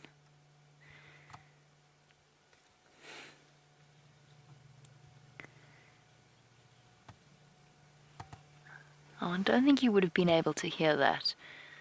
But most of you will know, by the way, that little elephant has got his friend. Got a fork-tailed drongo fluttering about, picking up any insects that this little elephant happens to disturb. Now, I'm not sure any of you could hear that. There was that deep, deep rumble that elephants use to communicate, and which I find innately comforting whenever I hear it. That was a particularly low rumble that one of the females gave, and I say it was one of the females, I think it was. And usually the older females use it to communicate with the rest of the herd and also to provide sort of comfort and contact, especially when they're spread out like this. Occasionally you get pairs like this left behind, distracted by a particularly juicy tree.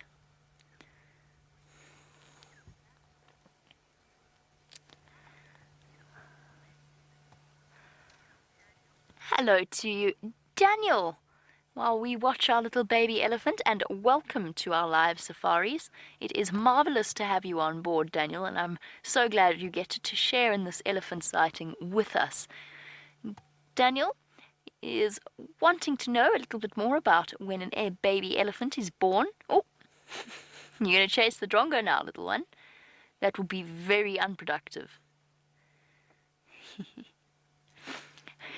So, Daniel, they weigh, depending upon where you are from, and forgive my conversion rates, between just around 100 kilograms or just under. That will depend, just like human beings, upon the individual mother and calf, but around 100 kilograms or just under 220 odd pounds is how much a baby elephant will weigh. So they look tiny, but you certainly wouldn't want to get involved in a collision with one. And that can range, by the way. That sort of 100 kilograms is the maximum that you will get an elephant calf weighing.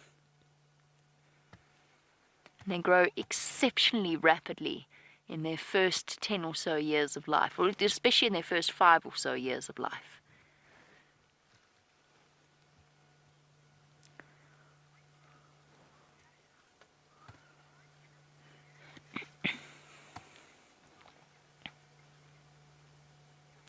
Hello to Tasha. Speaking of the elephant's anatomy, we've chatted a bit about, we've touched on their marvelous trunk, or their tremendous trunk, and now onto their elephantine ears. No, that didn't work, sorry. Anyway, moving on very rapidly. Tasha, in terms of their ears, no, they're not made up mainly of cartilage, although they do have a little bit of cartilage in their ears, but most of it is skin, but also blood vessels. So, Tasha, I'm sure that you know that the elephant's ear is its air conditioning unit. Well, if you didn't, I'm telling you now. In other words, it's the way in which an elephant cools down. So what is in that ear mostly is blood vessels. There's a strip of cartilage that holds its shape, and then most of that is a dense network of capillaries to bring the blood close to the surface of the ear. So when they flap them like that, they're not saying I'm angry. They're basically telling you that they're hot and they're trying to cool down. with a tremendous amount of blood that pumps through those enormous ears. With that enormous surface area, it allows them to rapidly cool down. I'm hoping we haven't missed our herd drinking at 2 in a row pan, a different herd, the herd that came running across. I do want to scoot forward and go and investigate that. In the meantime, let's go across to James, who has got probably the antelope that wins prizes for being the best looking.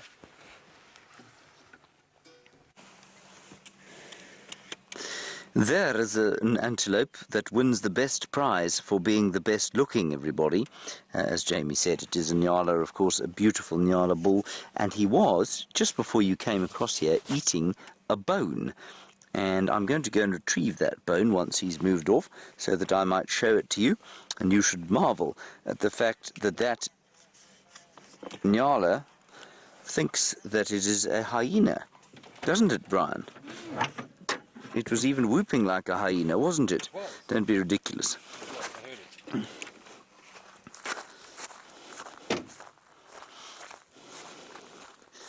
It's going to be all gobby, Brian.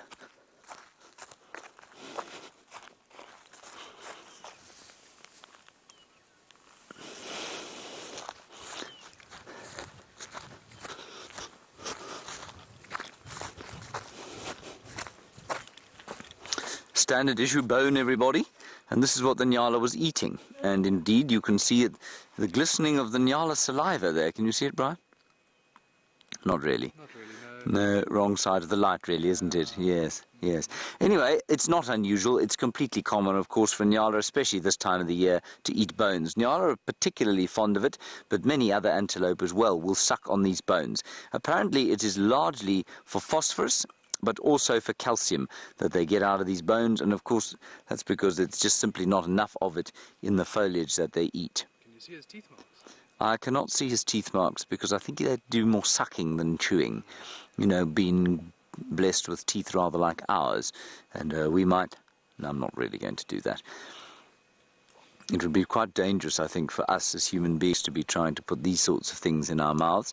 We don't have the digestive enzymes to cope with whatever bacteria could be on here. It was broken open by a hyena at some stage, and the hyena would have sucked the marrow out, would have been very rich in fat, very good for hyena. And now the bone, of course, despite the fact that whatever hapless animal it was killed somewhere here some time back, gave its life. It is still giving to the wilderness as we speak. On we go, Brian. See if we can find a leopard. I said to Brian, would you like to see a leopard? And he said yes, he would, so that's what we're going to try and find. But I haven't seen any sight or sign of a leopard.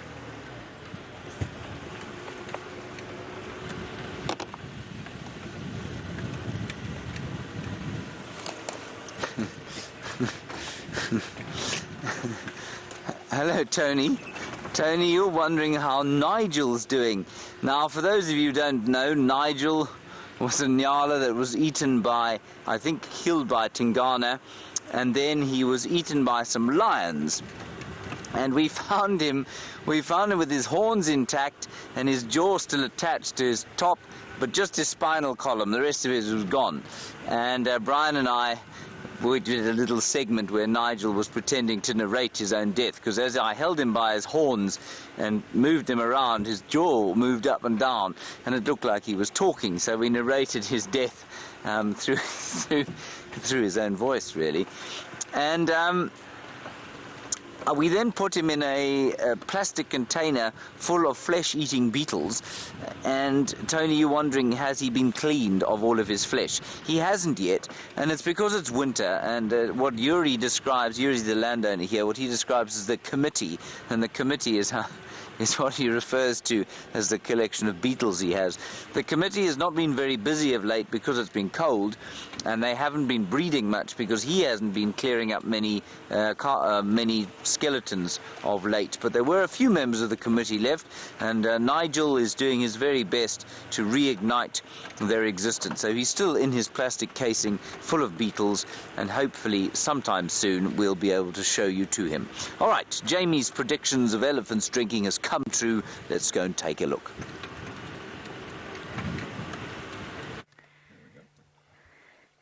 When I was a child, there was this incredible advert in South Africa on South African television for one of the paints companies. I can't remember what it was, and it was two elephants having a marvelous mud bath to a very catchy tune.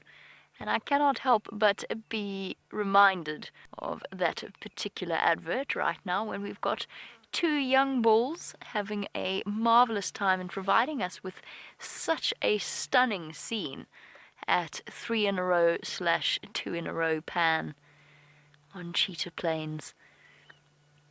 And going right into the muddy water to get to the best possible spots to quench their thirst. Nobody's all that keen on actually soaking themselves. It's not that warm this afternoon. While we enjoy this incredible view, Janae has been carefully observing our elephants' drinking behavior and has noticed the strange tendency of them to blow bubbles. Well, Janae, the reason that they do that is often to clear away scum on the top of the water or sand on the top of the water. That might be one way. They also they sort of siphon off the dirty water and then get to the clean water underneath it. Elephants are quite fussy drinkers. But that being said, sometimes they just do it because it's fun. They do it because they enjoy it. And that's the marvelous thing about elephants, is they entertain themselves. They've got so much going on in those minds of theirs, and sometimes blowing bubbles or squelching through the mud is a way of alleviating a little bit of the boredom of the day-to-day life. What do you think, boy, as you squelch your way out with your mud boots? Very gracefully done. You better hurry up, the rest of your herd has left you behind. He's in no hurry, he's got the teenage saunter down. The quiet insouciance of a teenage male elephant.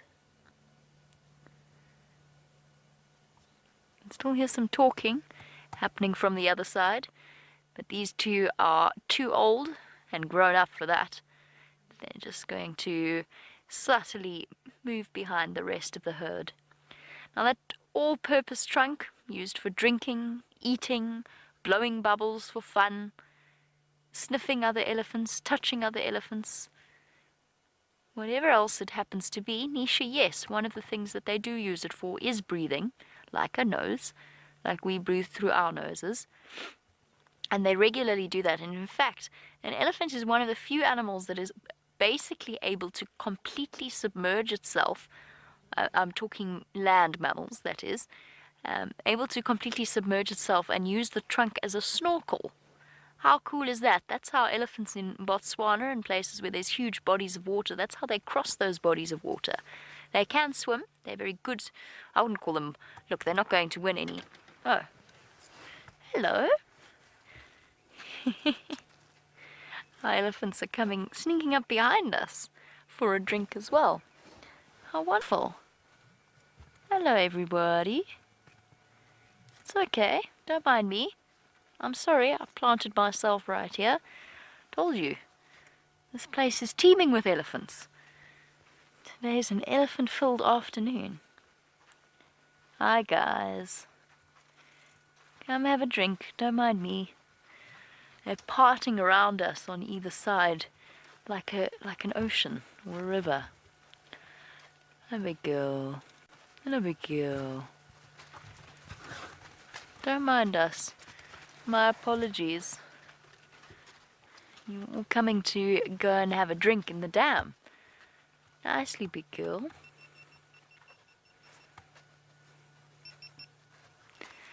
Those of you who are familiar with our VR will be aware of what we're doing now. It's our virtual reality rig, and we're going to be doing that at the same time, although to be honest, Jandre, I think the moment might have passed. I think they have all gone past us. I could hear Chandra frantically getting it ready. And the two little elephants racing off after each other. And a quieting rumble off from the female on the right. They don't want to drink here. They want to go further on, although this one cow is going to stop here. But I think most of them aiming for the other pan. It hasn't been quite so sullied by elephants stomping around in the water. Okay, is that beeping at me to say I stopped recording? Perfect. Okay. Oh, this is so beautiful. Before I do reposition to catch up with them, this is such a beautiful view. As I said, elephants everywhere. It's such an iconic shot. Departing bottoms. Of all sizes. Okay, let's go a bit closer. Go and join them whilst they have a drink.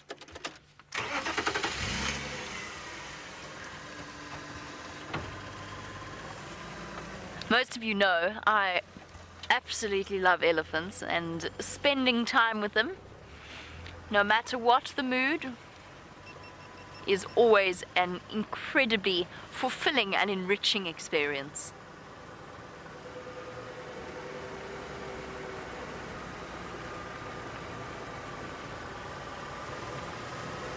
Let's go and watch them try and poke their noses over the dam wall.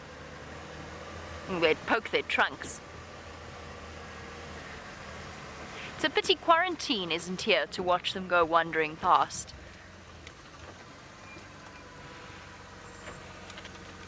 Oh.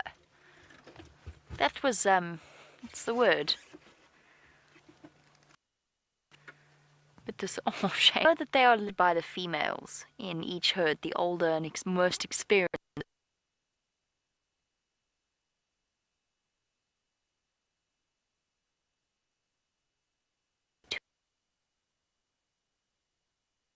They've just walked straight past the water, so they're not thirsty.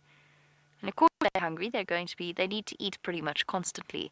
But what makes them decide, okay, today we are going to the northern side of Mala Mala. I mean, they're striding forward, they're on a mission. They're going somewhere. What's been said? What's going on in their brains that they've decided that this is now time to move, not time to stand and feed for ages on a bush willow? I wish I could spend today's existence. As for Waterbuck, well, I'm not entirely sure, but let's go and see if we can't figure out what this one is thinking about.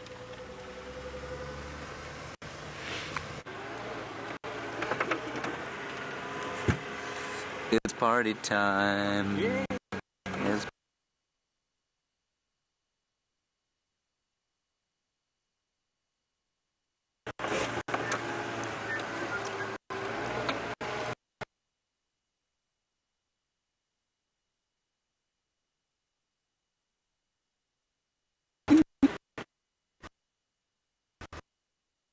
and it seems as though, unfortunately, James couldn't hear anything that poor Lou was trying to tell him. Oh, let us go and catch up with our elephant herd, while James attempts to figure out his ability to hear final control. We're going to leave our elephant herd for now and watch them disappear off into the distance.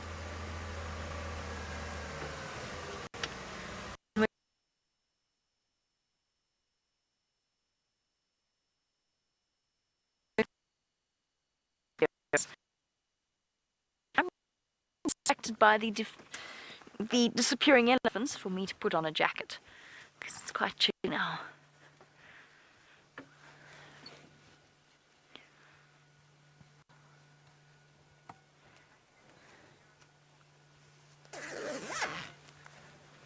And just bear with me one moment. I'm just going to hop onto the Game Drive channel and try and get hold of James, for it seems as though he has disappeared off the radar completely. Sorry, Mike. Interrupt him mid-sentence. My mistake.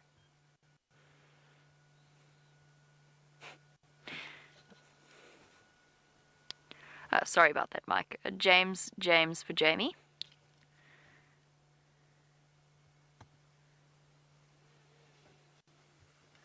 Oh, nope, James has gone rogue.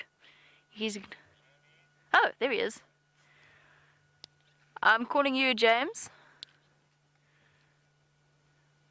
Is back, and he be comforted with the knowledge that he will be easily contactable very, very shortly through the normal route. I will allow James to explain that to you when he next sees you. But he will be imminently contactable. Whoopsies. Oh well, joys of live safaris. Sometimes things go wrong, sometimes you get an unexpectedly behind the scenes view, an unexpectedly and often unintentional behind the scenes view. Oh well, James figures out his radio situation. You can travel along with me to the Cheetah Plains clearings. And there we go. Oh, all is well. The Inyala is still around. Let's go to James.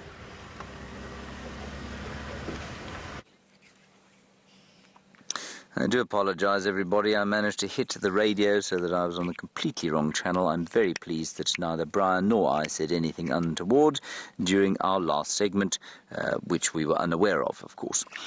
We are now looking at a very large herd of Nyala making their way... Well, I'm not sure where they're going. They might be going down towards the Juma Pan. Sorry, I saw some fast movement and I thought it might be wild dogs. It isn't. It is a vehicle. And you can just see their lovely, lovely colours as the sun sets. These, of course, the females of that magnificent bull we saw earlier chewing on his bone. I think they're looking pretty good, Nick. I don't think they're looking like they're suffering at all as a result of the dryness. So they're obviously finding sufficient bones to suck on and sufficient leaves to eat.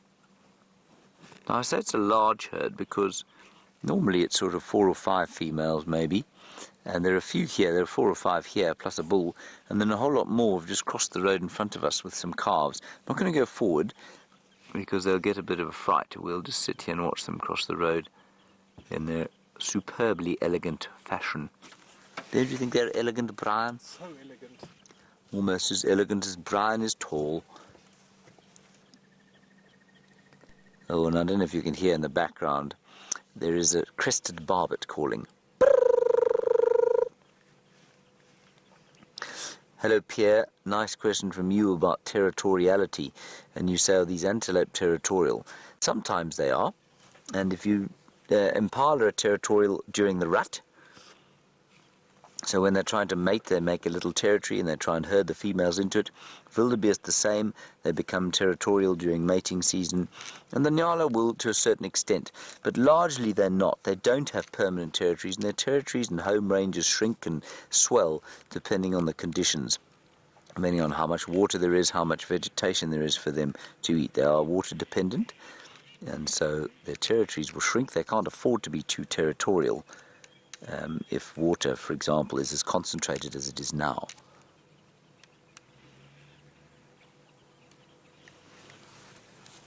I'm always quite interested in what they're eating.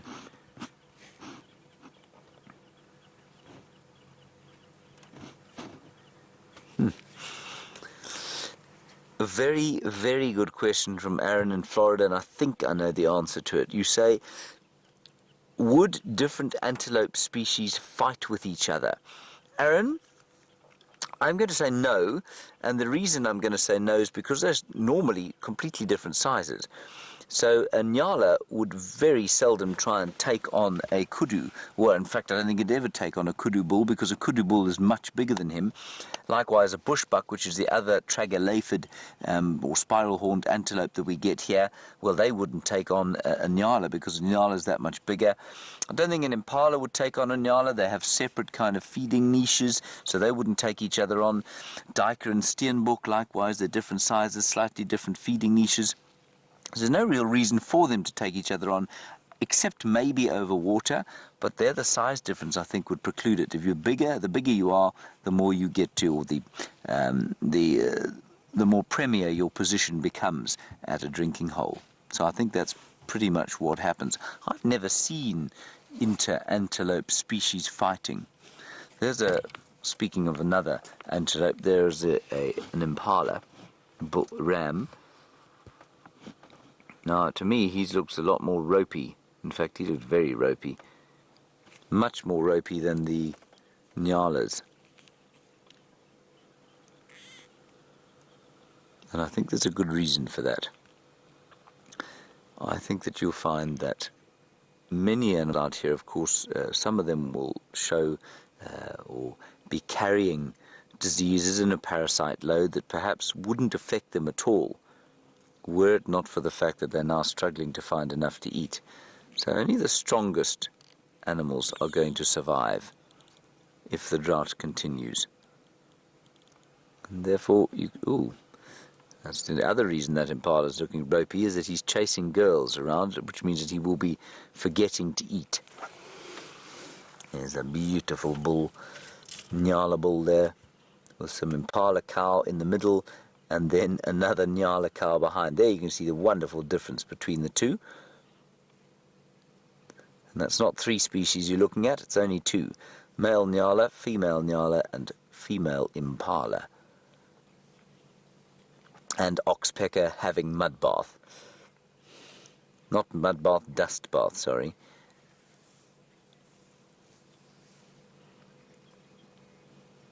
James Dungan, you've asked a question to which there are about 7,000 theories, none of which I think hold particularly good water. You say, why do antelope like nyala have white spots around their mouths? I don't know, James.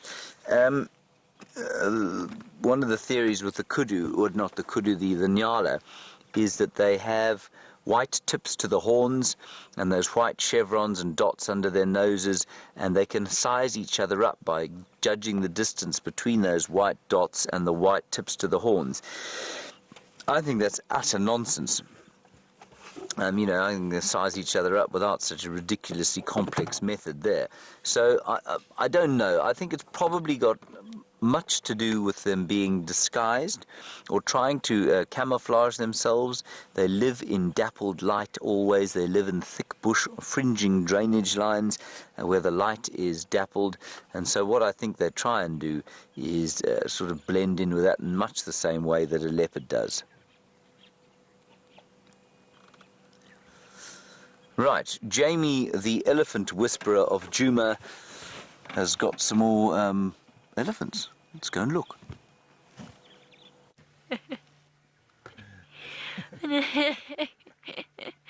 Oh goodness, we do. We've got elephants everywhere. There's more coming. They're doing their water walkers. Another word, Jandre. Water, water, water, water, water, water. I'm so thirsty. I'm so thirsty. I'm so thirsty. I'm so thirsty. Oh, distraction, but water. Okay. All right, I'll calm down a little bit.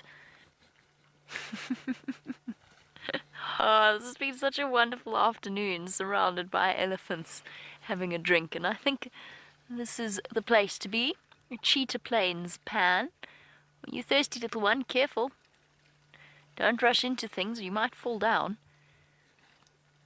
It just goes to never forget that an elephant is phenomenally nimble. They are nimble creatures. Okay, I mean, they're not as nimble as, say, a dainty genet or something, but they certainly are capable of going anywhere that a human being is capable of going on 2 legs. And they are rushing to water to have their long-awaited drink. And I actually think this might even be the herd that we saw earlier that skipped past a cheetah or 3-in-a-row pan in order to come to the freshly pumped Cheetah Plains Pan. I think the water here is cleaner, and so the little ones were extra specially thirsty. Oh, is that better, little one? Slurping up trunkfuls of water. No, that wouldn't be the plural, would it? It would be trunks full of water. And putting it into their mouths. Oh, occasionally rejecting the odd bit. This is such a beautiful scene. It really is.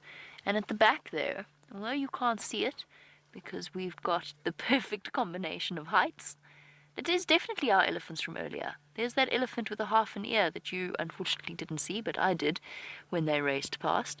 But what I was going to say was, if you look at the back, there's two little calves of the same age, and they were both there with a female. Oh, girls. Aren't you marvelous? Oh, almost push. There you go. Well done. Well done. There you go, Gendre. You might want to pop your VR back on again. You never know, just in case. Oh, no, never mind.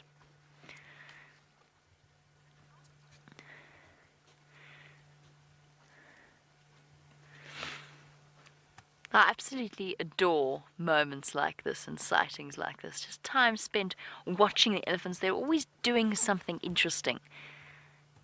There's just something fascinating about them, whether they're feeding or running or whatever it is that they happen to be up to. There's always something to be seen. And it's partly because they are probably the most intelligent animal after human beings. Debatable. After human beings. They're the most intelligent animal out here. Hello, guys. Come, little one. It's okay. It's okay. Is that better after a drink? Oh, yes, come. Come. Fish scary. Oh, no. It's a female. She's not going to come running up to us. It's all right, little one. You can calm down to a minor panic. Your mom isn't even vaguely concerned about us. Look at that, it's just spread out everywhere. I got completely distracted, and that's what I mean. An elephant's constantly doing something. Red, the phrase "an elephant never forgets." It's because one of the big reasons is it comes from this belief that because elephants are such long-lived animals, and they do have very, very long lives, comparatively, up to about 60 or so years, so almost the length of the average human. And they do have very good memories. So information will be stored in their heads about where to go in terms of finding water or food. And it's information that the elephants then use to ensure the survival, particularly for the older females, to ensure the survival of the rest of their herd. And they play an enormous role in protecting them. Will an elephant never forget something? No. Not exactly. Their brains are huge. They're 3 times the size of a person, so proportionately ours is still larger when compared to our body size, but that's still a big brain. And they have a lot of emotional development attached to it. But will they forget something? Yes, probably. Will they remember other things? Absolutely. But the phrase actually stems from elephants finding old, disused water holes and so on. There's instinctive migratory routes, there's instinctive sniffing out of water that led to this belief that elephants... In fact, it almost led to a belief that elephants can do things like have grudges against people. And yes, they'll learn. If they are badly treated, they will learn that people are bad. But if I were to accidentally come around the corner and scare an elephant, it's not going to bear a grudge against me for the rest of our existence. I hope. That would be very sad.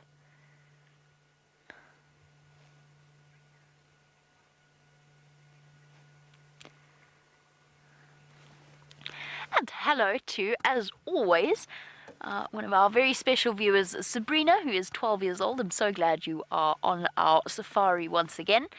Can elephants climb? Yes, to an extent. So what I meant was, when I said that elephants can go wherever human beings can go. So wherever you can walk without using your hands to pull yourself up or to grip or to grab anything, wherever you can use your legs to walk, an elephant can go. And I've found elephant dung on top of little what we call koppies, which is a sort of a mountain made of rocks. I found elephant dung at the top of there. So it's important to remember that. I've seen an elephant climb onto a tree, onto a fallen marula tree.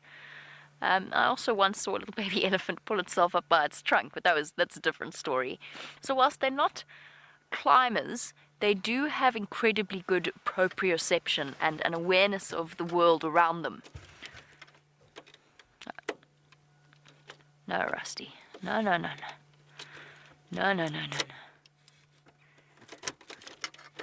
Chandra is having a quiet chuckle. Ish is right. So, well, why is it me? Why is it always me?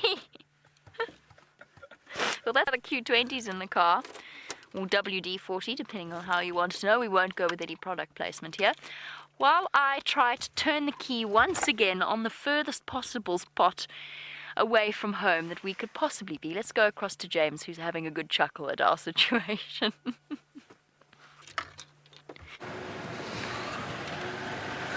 I am having a good chuckle, well, internally especially, because it doesn't do to laugh publicly at one's colleagues. That might be considered bad form. It is amazing to me how Rusty does that to Jamie. She's never done it to me. Many of the other cars done strange things to me that they don't do to the others. But this particular incident I've never experienced with Rusty. I've never had the key refusing to turn. I've had many other problems with Rusty. Not that particular one.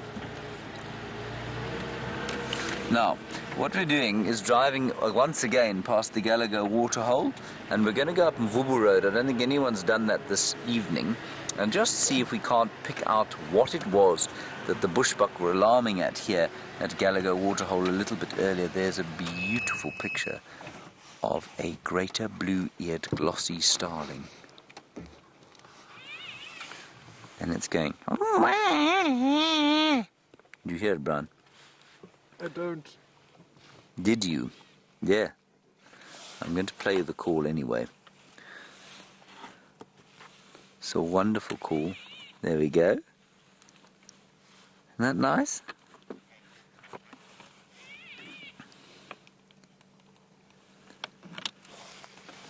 And those colours are not nearly so green and iridescent and beautiful unless it's sitting in light hitting it at roughly this angle. Ooh, and there's a golden-tailed woodpecker. Did you hear that? I can see it there. It's in the tree there, Brian. Yeah, it's in that tree on the main stem, about two-thirds of the way up. No, not that tree, the one in front of it. That's the scraggly thing in front of us. Yes. Yes, and he's in... Go up a bit. There, you got him. He's there. Stop. Go down. Is that as far in as you can go? There he is. A little and to the right. And now he's center frame. There's the golden-tailed woodpecker. You just see the beak moving a little bit there, everyone. There it is. Pecking away. Now, how do I know that's golden-tailed woodpecker? Because of the call. It's got a very strident, very nasal call. It's not completely unlike the call of that greater blue-eared glossy starling. There we go. Isn't that nice? There we go. I don't think we've ever had as good a view of a golden-tailed woodpecker as this. I know it's not amazing, but it's pretty good for a golden-tailed woodpecker. Let's see if it calls again. You can see why we don't see them very often. Very secretive, very beautifully hidden, flown away, gone. Not going to see it again. Very nice, Brian. Well done. Thank you, James. Not easy, especially at the end of your work cycle. Yes.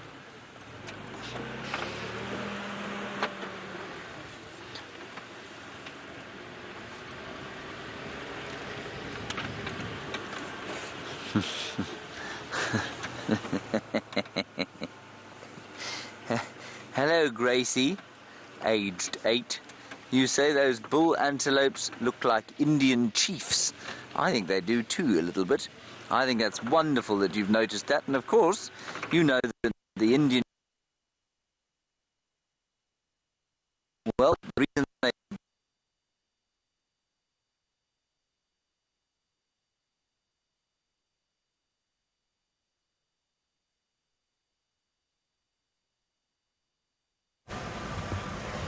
Oh, dearie me, and it seems as though 1 minute James isn't listening, the next he is disappearing completely out of signal range. As you can see, I got Rusty started. VM taught me a technique that has proved to be marvelously effective in dealing with a jammed key.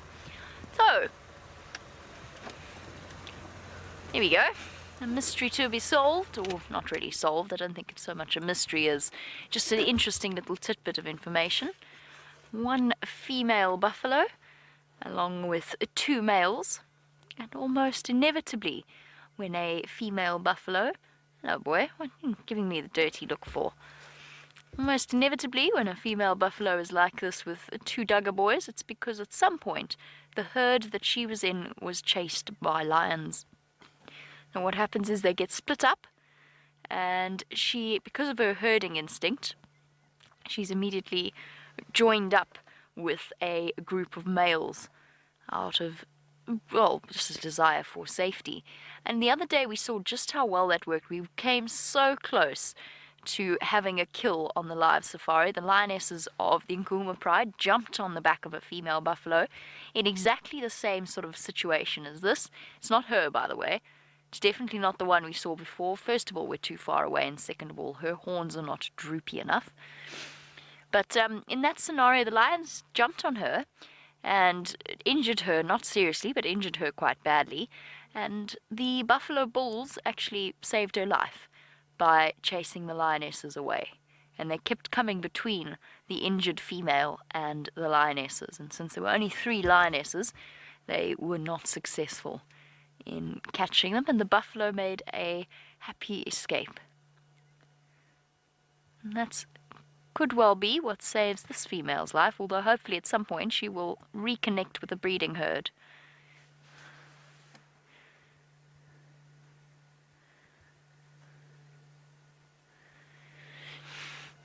And James Richard, you'll have to forgive me. I think I'm understanding your question correctly, but there's a little bit of fuzz on the radio this afternoon. I think James is asking about the interdigital glands between the 2 halves of the hooves. Yes, a lot of antelope do have them. Not really buffalo, because they don't need them so much. They're not particularly territorial. But the territorial antelope, like the wildebeest, for example, and I think we're quite close to Gormless Norman. Is it Normless or Gorm? Never mind, I always get confused with this one. The one that Brent named. Or normal Norman. Then because they're territorial, they do have the interdigital scent glands. I'm getting information that it is Gormless Norman the Gnu.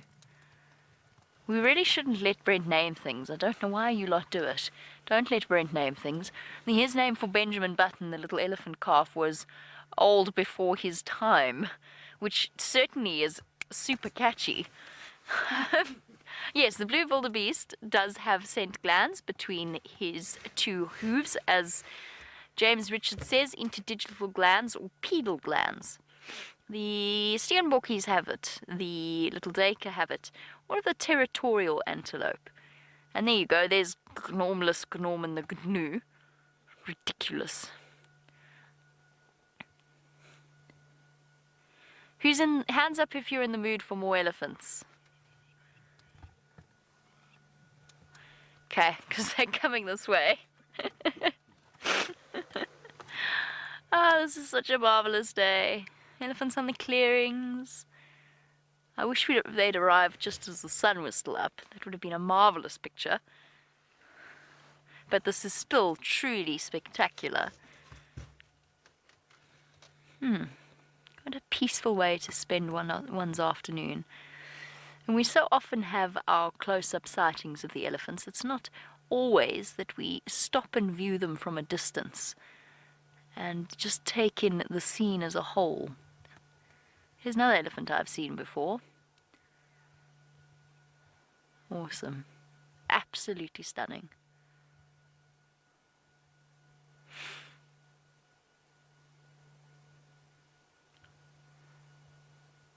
We've seen so many different elephants today. It's definitely been an elephant-filled Thursday. And Abhishek, I know that you asked this question and I completely forgot to answer it a while ago, but now we have an opportunity once again. In terms of how fast an elephant can run, they can reach a top speed of 15 meters, 45 feet per second. That's fast. They go very, very fast. They might not look it, but they are capable of urging that tremendous bulk into very rapid forward movement. Now that equates to roughly sort of around 50 kilometers an hour, which is, what is that? I'm so bad with mile conversions. It's about, is it 30 miles per hour?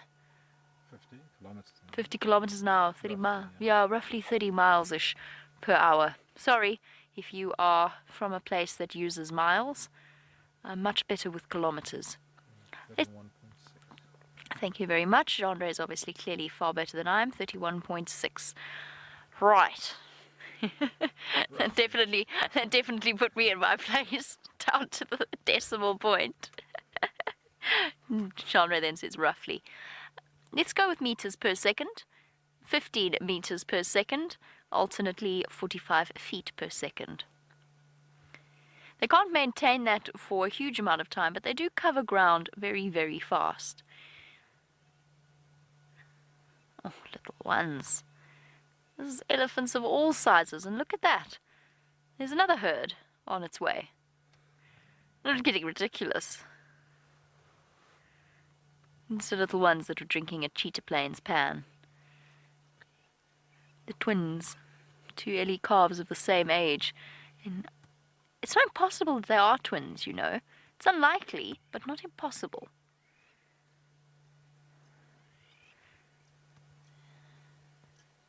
There you go, Barry Edwards. Yes, elephants do have twins. It's very, very rare that an elephant will have twins, but it does occur. I couldn't give you an exact percentage, but I will tell you that it's very low. It's so unusual that it becomes something that is it becomes very public knowledge when an elephant is recorded to have twins, just because it's something that hardly ever happens. The same goes for giraffe as well. Once upon a time it was thought that giraffe twins were very common. It's now known that it hardly ever happens, but it can occur. And a larger animal species like elephants, rhinoceros, hippopotamus, they tend to be very much a solitary offspring. Oh wow. I'll just stop here for a quick snack on a marula tree that's gone very green very quickly. It's unusual for this time of year.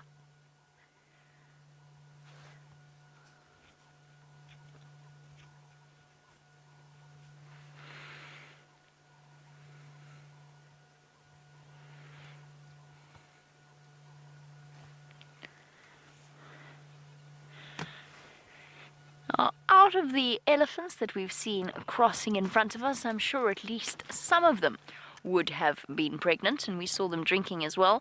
Michael, would a pregnant elephant need to drink more than she might normally? Probably. Yes, a little bit, not a hugely discernible amount.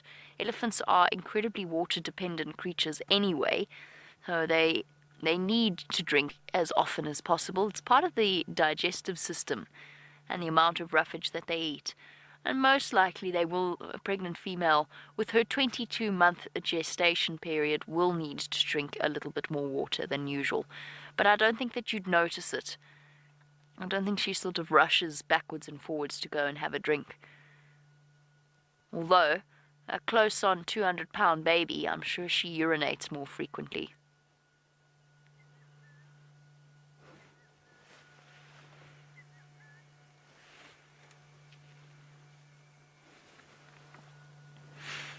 Such beautiful imagery.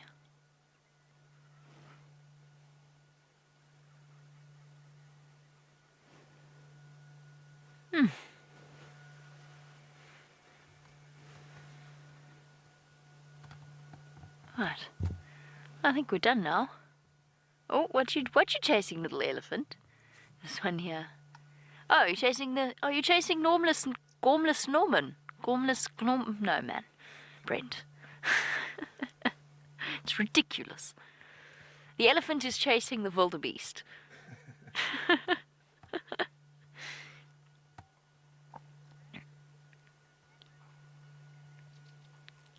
Gormless Gnorman the Gnu. There we go. Fine, I got it.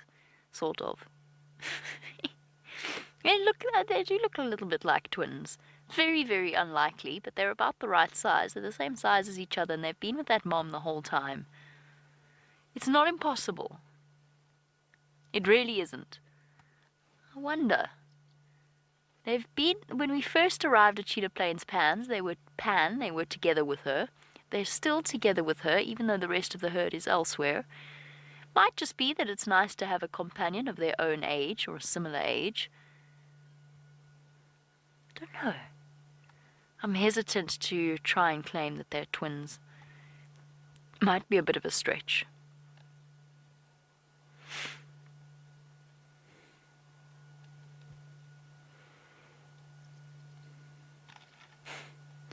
Our little Ellie Bull thinking about chasing our wildebeest friend. Gormless, oh for goodness sake, never mind.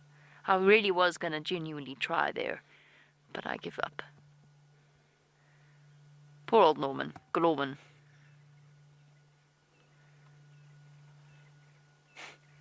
And that is something that little bull elephants do. Makes them feel big and strong and scary. Prepping them for the time where they really will be big and strong and scary. Honing that attitude. Take no nonsense. Careful, Gnorman. You're being snorked. That didn't work either. Sorry. Chandra is laughing at least. It makes me feel a bit better.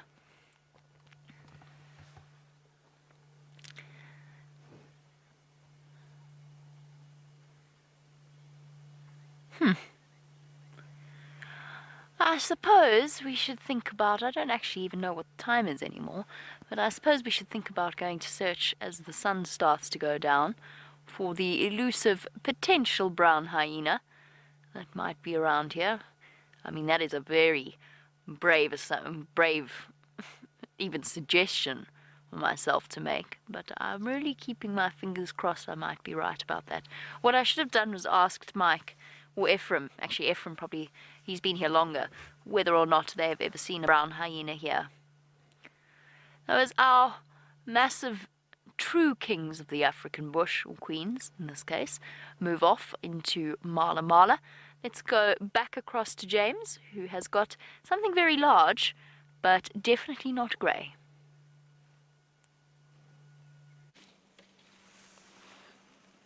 Well, brown hyena she might be able to find. If anyone can do it, Jamie can. We're back at the lions, everyone. And the male, you can see, is lying. He's thinking about getting up. And the reason he's thinking about getting up is that the females have just moved off to the north. And so what I think we're going to do is go towards them, simply because I think he will get up eventually and move towards them. So we'll get a view of him. Yeah, he's looking their way. So we'll try and follow up on the female. There's Herbie's there driving. He's actually guiding some guests today. Watch out, everybody. Watch your heads. Don't forget to look behind. Just try and reverse out of here. And I must just tell you, everyone, that the clutch on this car is threatening to go at any stage. So while I may have never had trouble with a key on Rusty, I've had many other troubles, like I said, in the clutch on this vehicle, a particular one. Now, the females have just gone off through here, so we'll see if we can find them again.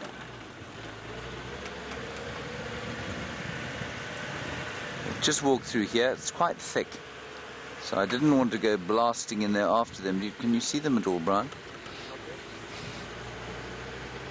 And I think they're probably going to go north into Beefle's Hook. They, of course, you know, they get up and then they sort of lie down, and then they get up and they lie down. Have you got them? Up ahead. Ah, yes. Here they come. Beautiful leonesses, and just look at them moving. Look at their colour. As we stop here, look at their colour walking through this winter vegetation. Isn't it perfect? You can see exactly why they're this colour. And that's a lovely picture of them. Beautifully hidden, totally stealthy, completely silent.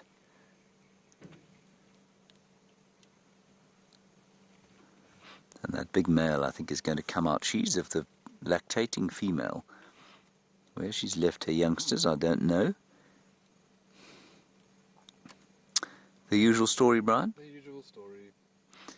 Thinking about going to the loo is what Brian means by that. Every time we look at an animal together, it decides to void its bowels.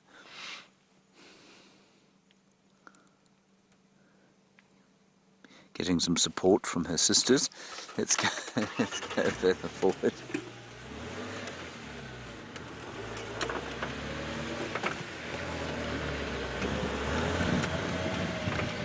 I'll just go around the corner. They are probably going to cross into Buffels Hook, everyone, like I say, which is the reserve to the north of us, if you're wondering what that is. I'm going to go all the way around the front here. We'll just get a view of the sun also setting. It should pop out on the road now in front of us here.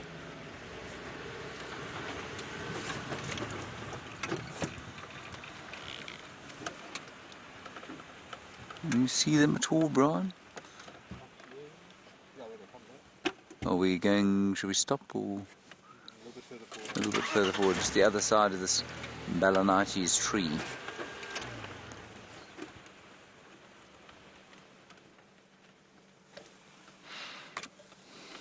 You got them there, Brian?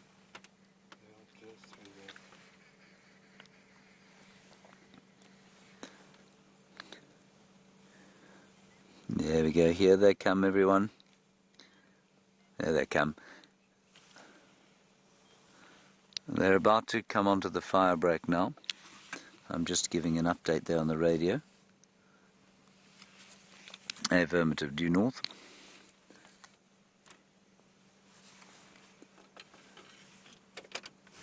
Let me just go a little bit forward, everyone. I think we might get them. They're on a game path. A game path, of course, very obvious sort of natural animal road that is particularly obvious at this time of the year. And I don't think they're hunting yet because they haven't fanned out. Here's the game path here that they are on. There we go. Look at them coming through the bush there. Isn't that lovely? And the male is now following. Herbie's still with the male. Now they are fanning a little bit. There's one female behind. That's the lactating female.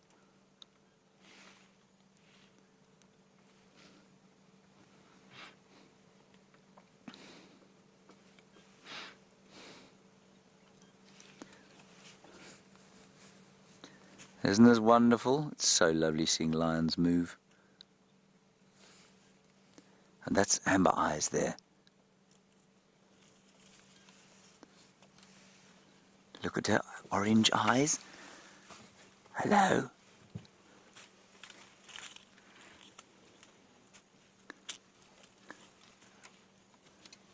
Wonderful. Alright, let me move. Stations, these two animals have now crossed the fire break, going due north. Let's try and get around a bit.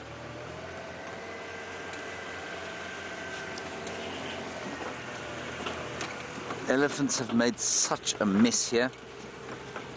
They're at the Gallagher shortcut junction.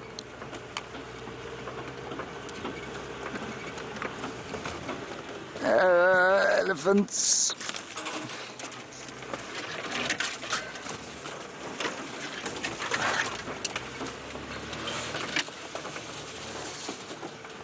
There they go.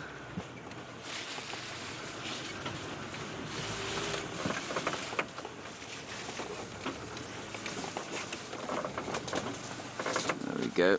There's my little friend Amber Eyes. That's her yawning at the back there. It's been a dreadfully tiring day.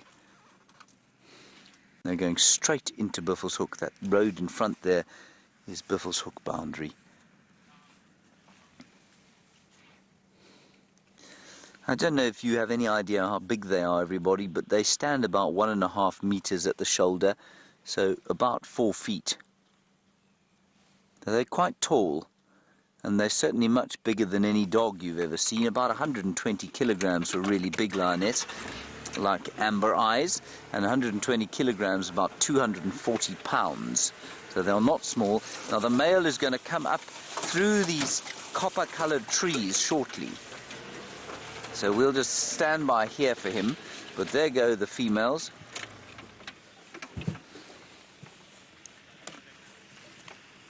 You also have now crossed into Buffelshoek, about 50 meters to the west of the Buffelshoek sign there.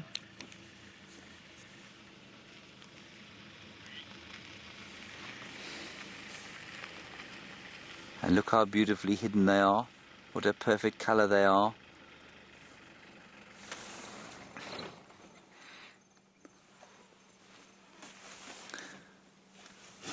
And Roger, you are wondering about what they're eating, basically. You say, have there been any further kills since that big kill that we had on Buffelshoek the other day?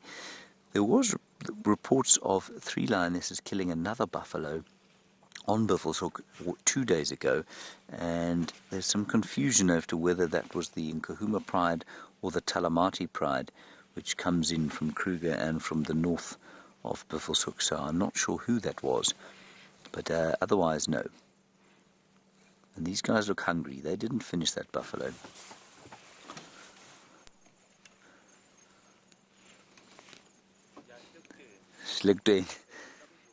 Okay. Herbie's just saying the male is on its way. So we'll sit right here where we are. I'm just looking behind there while Brian tries to show you the last glimpses of the female. They lay down.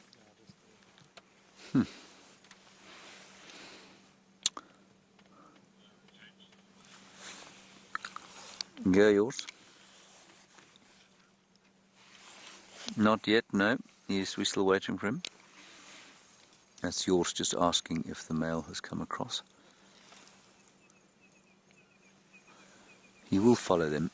We just got to give him a little bit of time. He is, of course, quite a lazy fellow.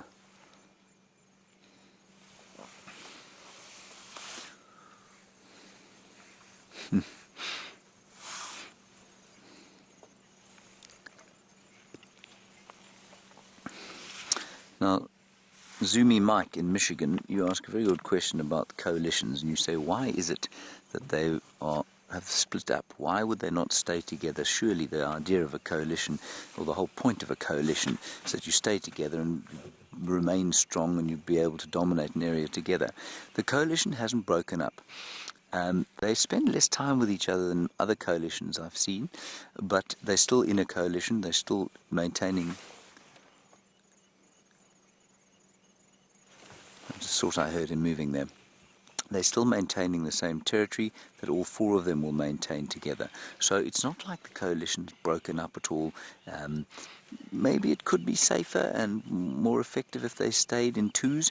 We won't know that until a challenge comes, until other males move into this area and try and sort of challenge them for the territory.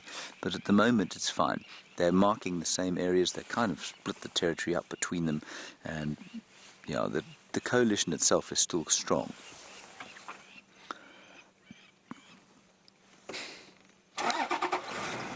This male has not come. So let's go a little bit further forward. We might be lucky.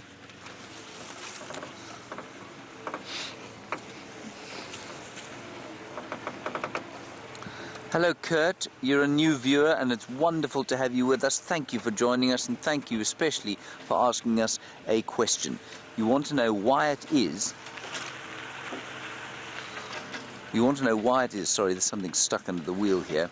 Why it is that lions have got a black tip to the ears. They've got a black tip to the ears, Kurt, because it helps them to follow each other through this bush. Now, we watched them going through that quite thick bush, and you'll notice there are 2 colors that are absent from that area. One is white, the other is black. And so black is a really good color if you want to have a following mechanism. It's the same reason that the black tail tip is black, so that they can follow that as they walk through the thick bush. I don't know where he is. I mean, Herbert pretty much followed him back up here. Right, and as Louise says, while we're waiting for this lazy male to arrive, let's head across to Jamie and get an update from her. Oof.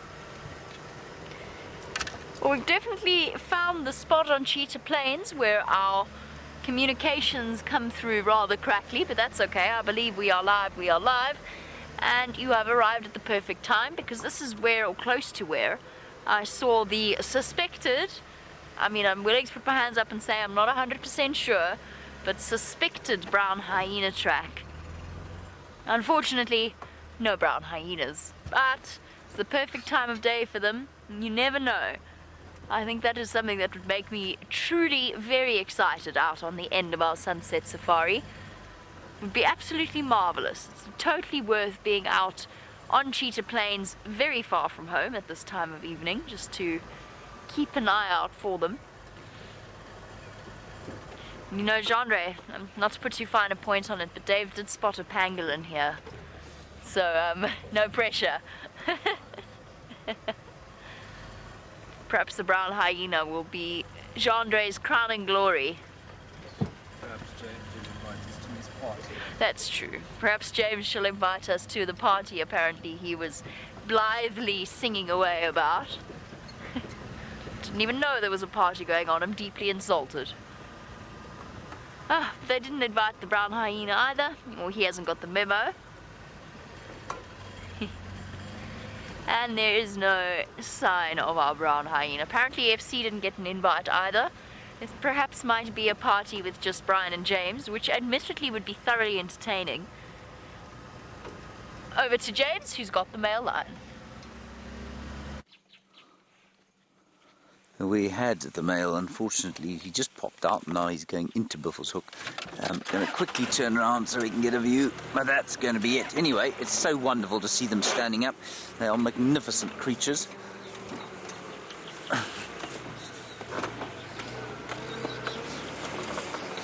And there he goes. He's sort of walking resentfully after the ladies.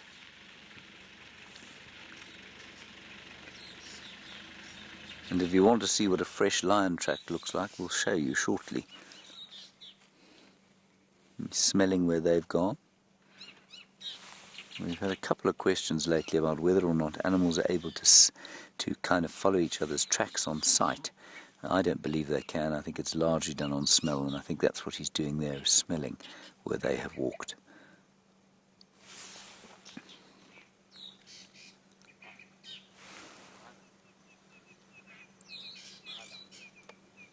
Ngala. Terila. Oh. Yeah, he's just herding the lions. Herbie and I heard the lions growling. That's very, I don't know if you heard it, low, throaty growl. Why he would have been growling.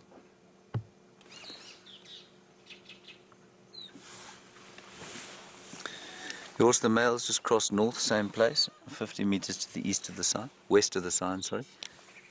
Anyway, that's going to be our lion sighting, everybody. Yeah, well, if you come straight to where you can see us now, you might get a brief visual. Right, Herbie? Yeah, north and slightly east. So I'm just trying to help yours get in here. Now, just have a look there, everybody, on the ground. And I'm not going to get out of the car because there are lions there everywhere. That is the male lion track. In fact, I probably can get out. If I get attacked, Brian, will you tell everyone that show everyone. Show everybody, yes. That's a good idea. Careful, James.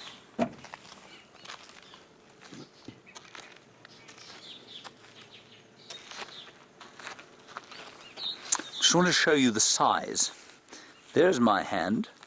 I'm not a very large fellow, but I'm not that small. And you can see that the lion's track is pretty much the same size as my hand, slightly smaller, of course.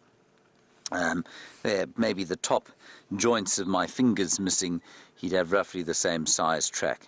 Not a big lion, not a small lion, but I'd say slightly smaller than average.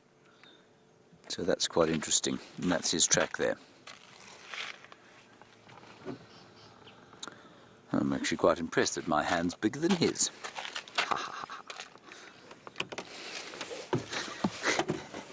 Okay, we'll head into the sunset here and then down the western fringes of Djuma and see what we can see that way.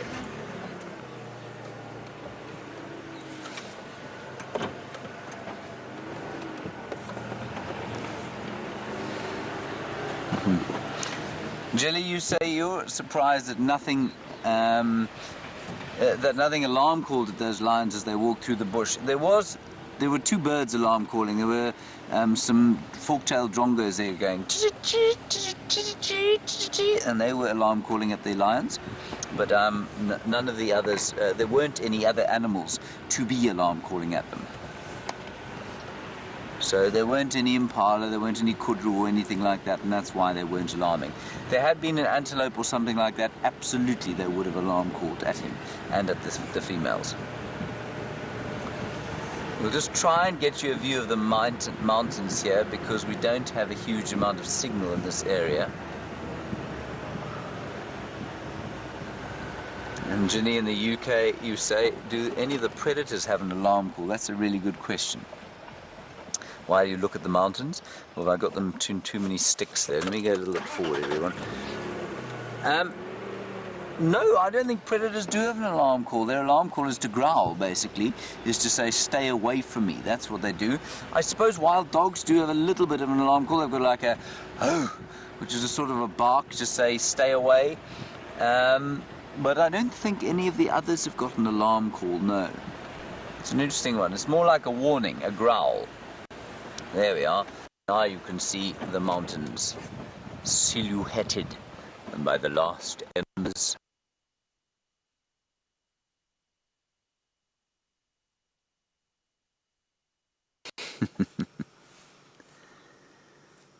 Ah, very beautiful indeed.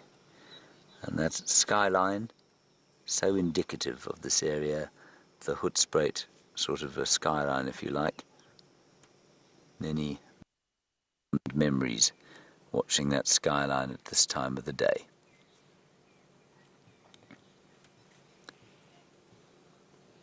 I'm just listening. I can hear some impala alarm calling.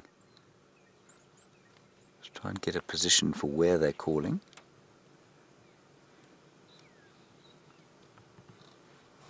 Yes, it sounds to me like they're on Sandy Patch, which is not too far from here. So I'm going to drive down there. Luisi, I don't think we're going to have signal as we turn onto that road, but we'll try. And in fact, let's go and get anything there.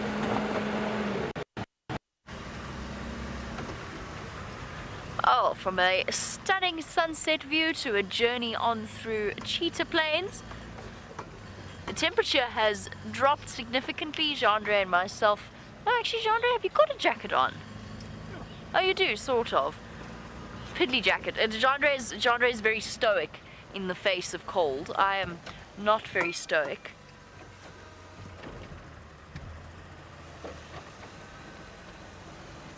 Do you see that? Right in the middle there. In the middle of the spotlight. On the grass or? On the grass. Damn. What have we got here? Go right a little bit. Right. There you go. Yeah. Serval! Hey, hey! How exciting is that? Absolutely awesome. Hey guys, how many of you have spotted the serval? Can you see it there? Ah, yes! Actually, it's almost clear if I take the spotlight down a bit. Have a look there. You can see it. The medium-sized spotted cats. Yay! This is so exciting. Absolutely awesome.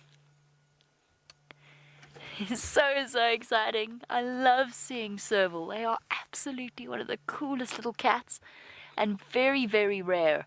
So what you're seeing, if you're a new first-time viewer, we only see once every couple of months. It's basically like a little mini cheetah with a very powerful spring. And this one is beautifully relaxed. Oh, this is so marvelous. How awesome is that?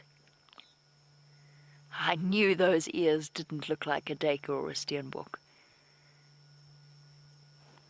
Absolutely epic. This is the most relaxed serval in the world. And this is why nighttime in winter is just the best time to be out in the bush. You get all sorts of these sightings. In summer we would never have seen it. And he or she were probably sleeping there the whole day. And it's only because of the reflection of the eye that I was able to spot it.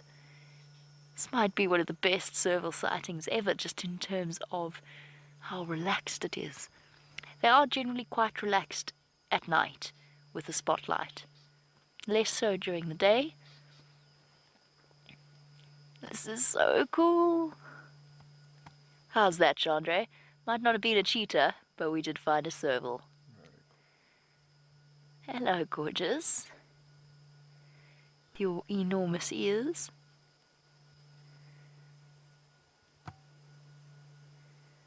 I'm really hoping, while we sit with it, that it's going to stand up and give you a view of its long, slender body. I said it's a medium-sized cat. What I mean by that is it is probably shoulder height coming up to just above my knee. There we go, there we go, there we go. Oh, just getting more comfortable. This is so cool.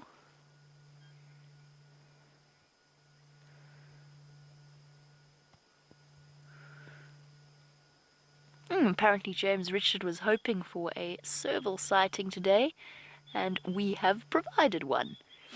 Absolutely. I was hoping for a brown hyena, but I certainly am not going to turn my nose up at a serval. What I am going to do, if Chandra stays sort of on it. Oh no, hold on, it's moving. It's spotted something. It's going to pounce. Is it going to pounce? Oh no, it's eating something. I wonder if it's got a kill. Oh, sorry. Try and keep my spotlight steady.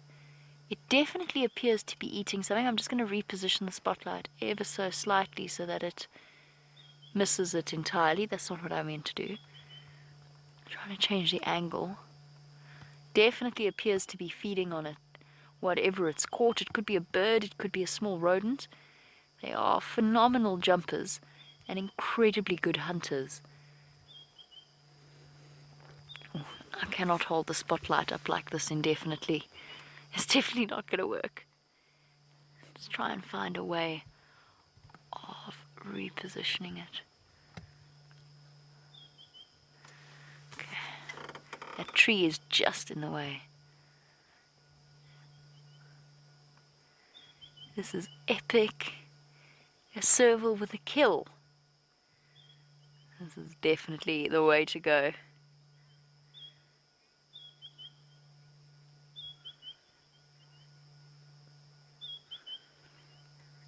And Aaron, yes, this does, I think, complete my cat collection apart from the caracal. So this isn't actually the first serval we've seen live. We had one on Zoe's Road. We've had a couple of them over time, but probably, as I said, once every couple of months. But Aaron, yes, this, apart from the caracal, I have seen every single cat it's possible to see out on drive, I think. Trying to think if I've missed one. No, the caracal is the only one I need to add to my collection. They're all members of the felid family, the caracal and the serval. Caracal is like a little bob, it's the South African equivalent of a bobcat. The serval is something entirely different. About twice or three times, twice the height, maybe 3 times the weight of your average domestic house cat. That's why we call it a medium-sized cat. And since this one is relaxed, I'm going to brave repositioning. Trying to work out exactly where it is. Joe, if it hadn't been looking at us, I would never have seen it to start with. But I'm going to try, because I can actually hear it crunching. Okay, it's watching us, but it hasn't moved. It's still there. I'm just going to shuffle forward a little bit. I'm trying to think if forward or back is going to work. How's your view there, Genre? Or is it non-existence? Okay. So maybe where we were was the best. Sorry, say that again? Maybe if we just stick our nose in slightly over there. Okay. Let us try. Just want to make sure it's still there. Yeah. It is still there. This is so cool. Absolutely awesome. You can see it there. As subtle as a leopard. There is a road just in front of me. Oh, there we go. That's actually, this is fine. Let's not get greedy. And I'm scared of scaring it off, which would be utterly tragic. Although, I think with the kill, it is going to stay. I wonder what it's eating. It's actually quite large. I can hear the skin crunching. Diane, they eat a very varied diet from francolin, lots of different bird species, eggs, amphibians, rodents, and scrub hares. I would not be at all surprised if this one hadn't caught a scrub hare.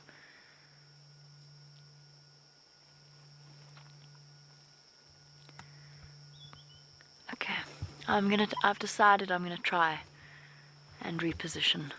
I'm gonna watch it. It's very relaxed. It's feeding. It does look up every time we turn the engine on.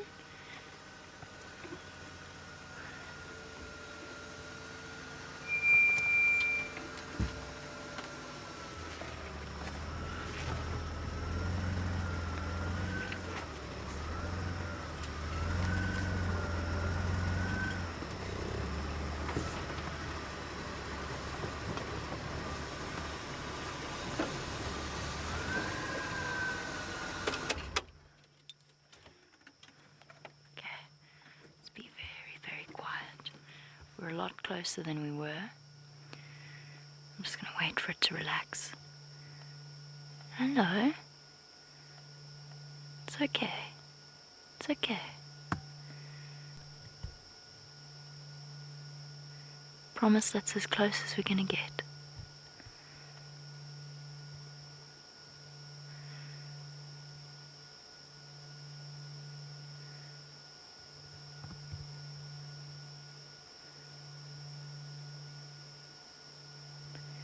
This is awesome. I hope you guys are all getting screenshots. I'm going to give it another minute to see if it relaxes. If it doesn't stop looking at us, then we're going to back away. So we're just going to keep speaking. We're not trying to sneak up on you, buddy. It's all good. It's okay. Here we go. That's what we're looking for. A little bit of change in body language. Licking its lips, looking away from us. Okay, that's sort of what we're looking for. Signs that it is relaxing into our presence.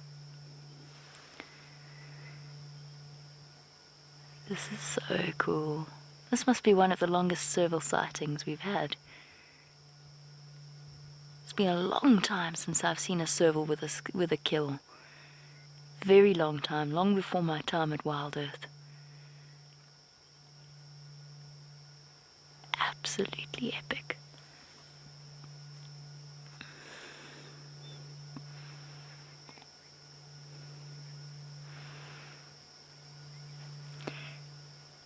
And Michael, absolutely, if Brent found serval tracks in this area, this could well be the serval that made them. So they do stick to their little areas. That's why we regularly see one along Zoe's Road. There's one that lives around the Mulwati drainage. Guys, as awesome as this is, unless this cat starts to feed... Ah, thank you. There we go. I was about to say, if it doesn't start to feed soon, I'm going to leave. Or pull away a little bit, just because it didn't want to affect its behavior, but it's eating now. So that's perfect.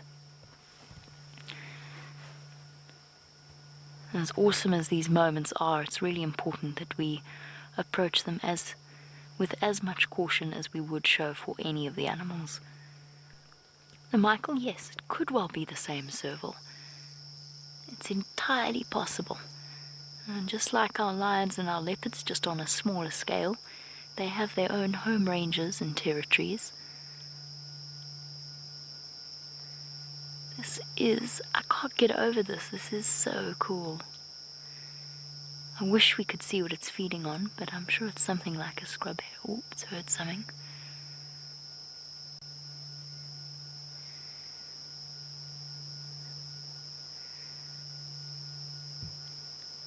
That just goes to show, you never know what you can expect out here.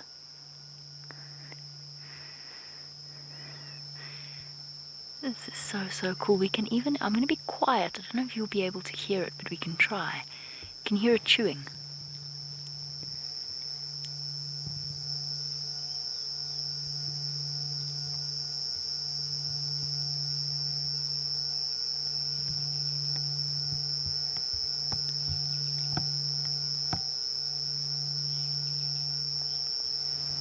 Could you hear that at all, Legendre?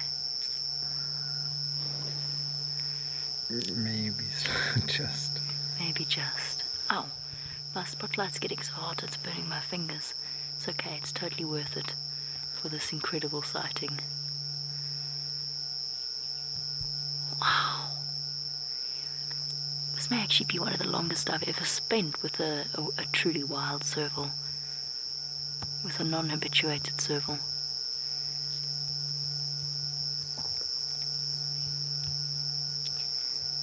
And he or she probably had just made a kill when we drove up. And well done to everyone who is sending through their screenshots. This is absolutely magical. I will have a look at it when Brent returns back to camp this evening with my phone, which he has. But I'll definitely be looking at your screenshots later. This is absolutely marvelous. This for us, and I don't want to compare things, but a sighting like this that is as rare as it is just the most incredible experience. We get so excited about it, more so than maybe I shouldn't compare it. It's not a competition. Oh, look at that. It's okay. Aren't you beautiful?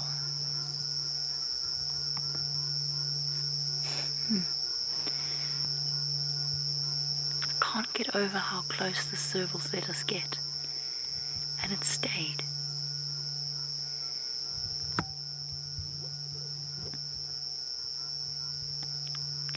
Oh, I really hope this is a serval that we start to see regularly on cheetah plains. If it gets used to our presence. You can see I'm keeping my voice down.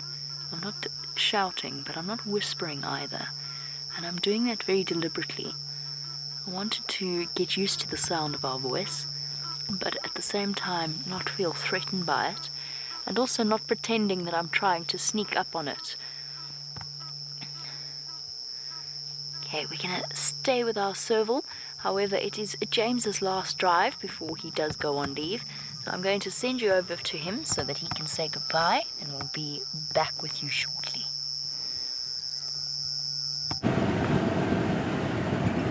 Bye! Say bye, Brian. Goodbye! That would be very rude of us. So we won't do that, everybody. We don't want to keep you away from that serval, even though our egos are stung by the fact that Jamie's found so much and, well, we've not found as much. Brian, thank you for all your efforts this work cycle. Thank you to Pinchy Wine, the thumb for the day, and of course to the final controller and all the ladies, the technical crew, and mostly to all of you for all of your very kind comments and words and questions that spark so much joy and enthusiastic conversation. Thank you very much to all of you. There's some flying things around here. We'll see you in, 2 weeks' time. Until then, enjoy the serval and the rest of the safari. Bye-bye. Back to our marvelous serval, who is still here and still feeding. And of course, we will all miss James tremendously, but wish him the absolute best on his holiday. And when he comes back, he can try and top the serval that we've had tonight. This is absolutely marvelous. What a truly spectacular way to end off our sunset safari. Chandra, you know you and I are only going to be back well after, quite possibly after midnight at this point. We're going to miss the party. We're going to miss the party, but it's definitely worth it. It is totally worth it. Absolutely. Moments like this are rare indeed.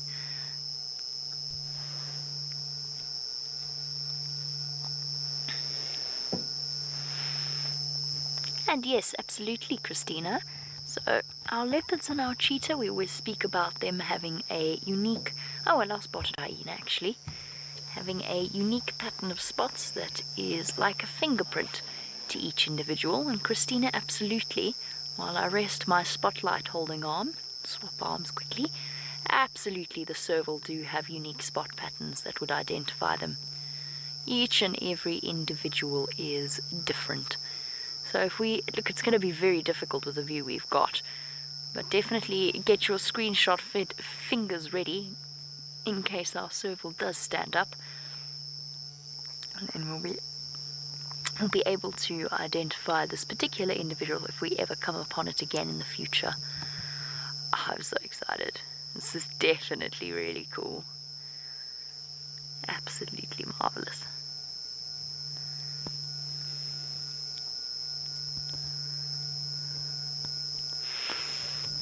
Now, Valerie, in Pennsylvania, I tried to get you to listen to the crunches of the serval chewing, but of course we haven't really got a good idea of its vocalizations. Valerie, very, very good question. Obviously it's not a roaring cat, it doesn't roar like a leopard or a lion, but it does, it chirps, kind of like what a cheetah does. It's capable of making sort of grrr. Well, that sounded a bit like a scops owl, that wasn't what I meant. A sort of a chirping sound. They hiss, they can scream or yodel. That's almost like the sound of your domestic house cat when they are having a confrontation or something similar. They do have a relatively, sort of the standard felid vocal range is, but they're not hugely vocal cats. It's only when they're mating or a mother communicating with her cubs, or perhaps they've encountered another serval in their area. It's only really in those situations that they start to vocalize. So they don't vocalize to mark territory in the same way that leopards or lions do.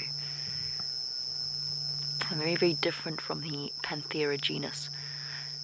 And as Aaron pointed out, we definitely now need to add a caracal to our list. One last look, everybody, at our gorgeous serval as we come to the end of our sunset safari.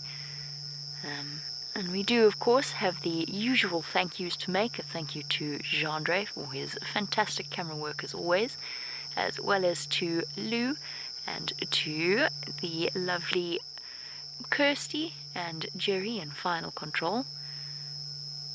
As our lovely Jerry in Final Control, sorry. I think Kirsty is having the afternoon off. Most of all, thank you to all of you.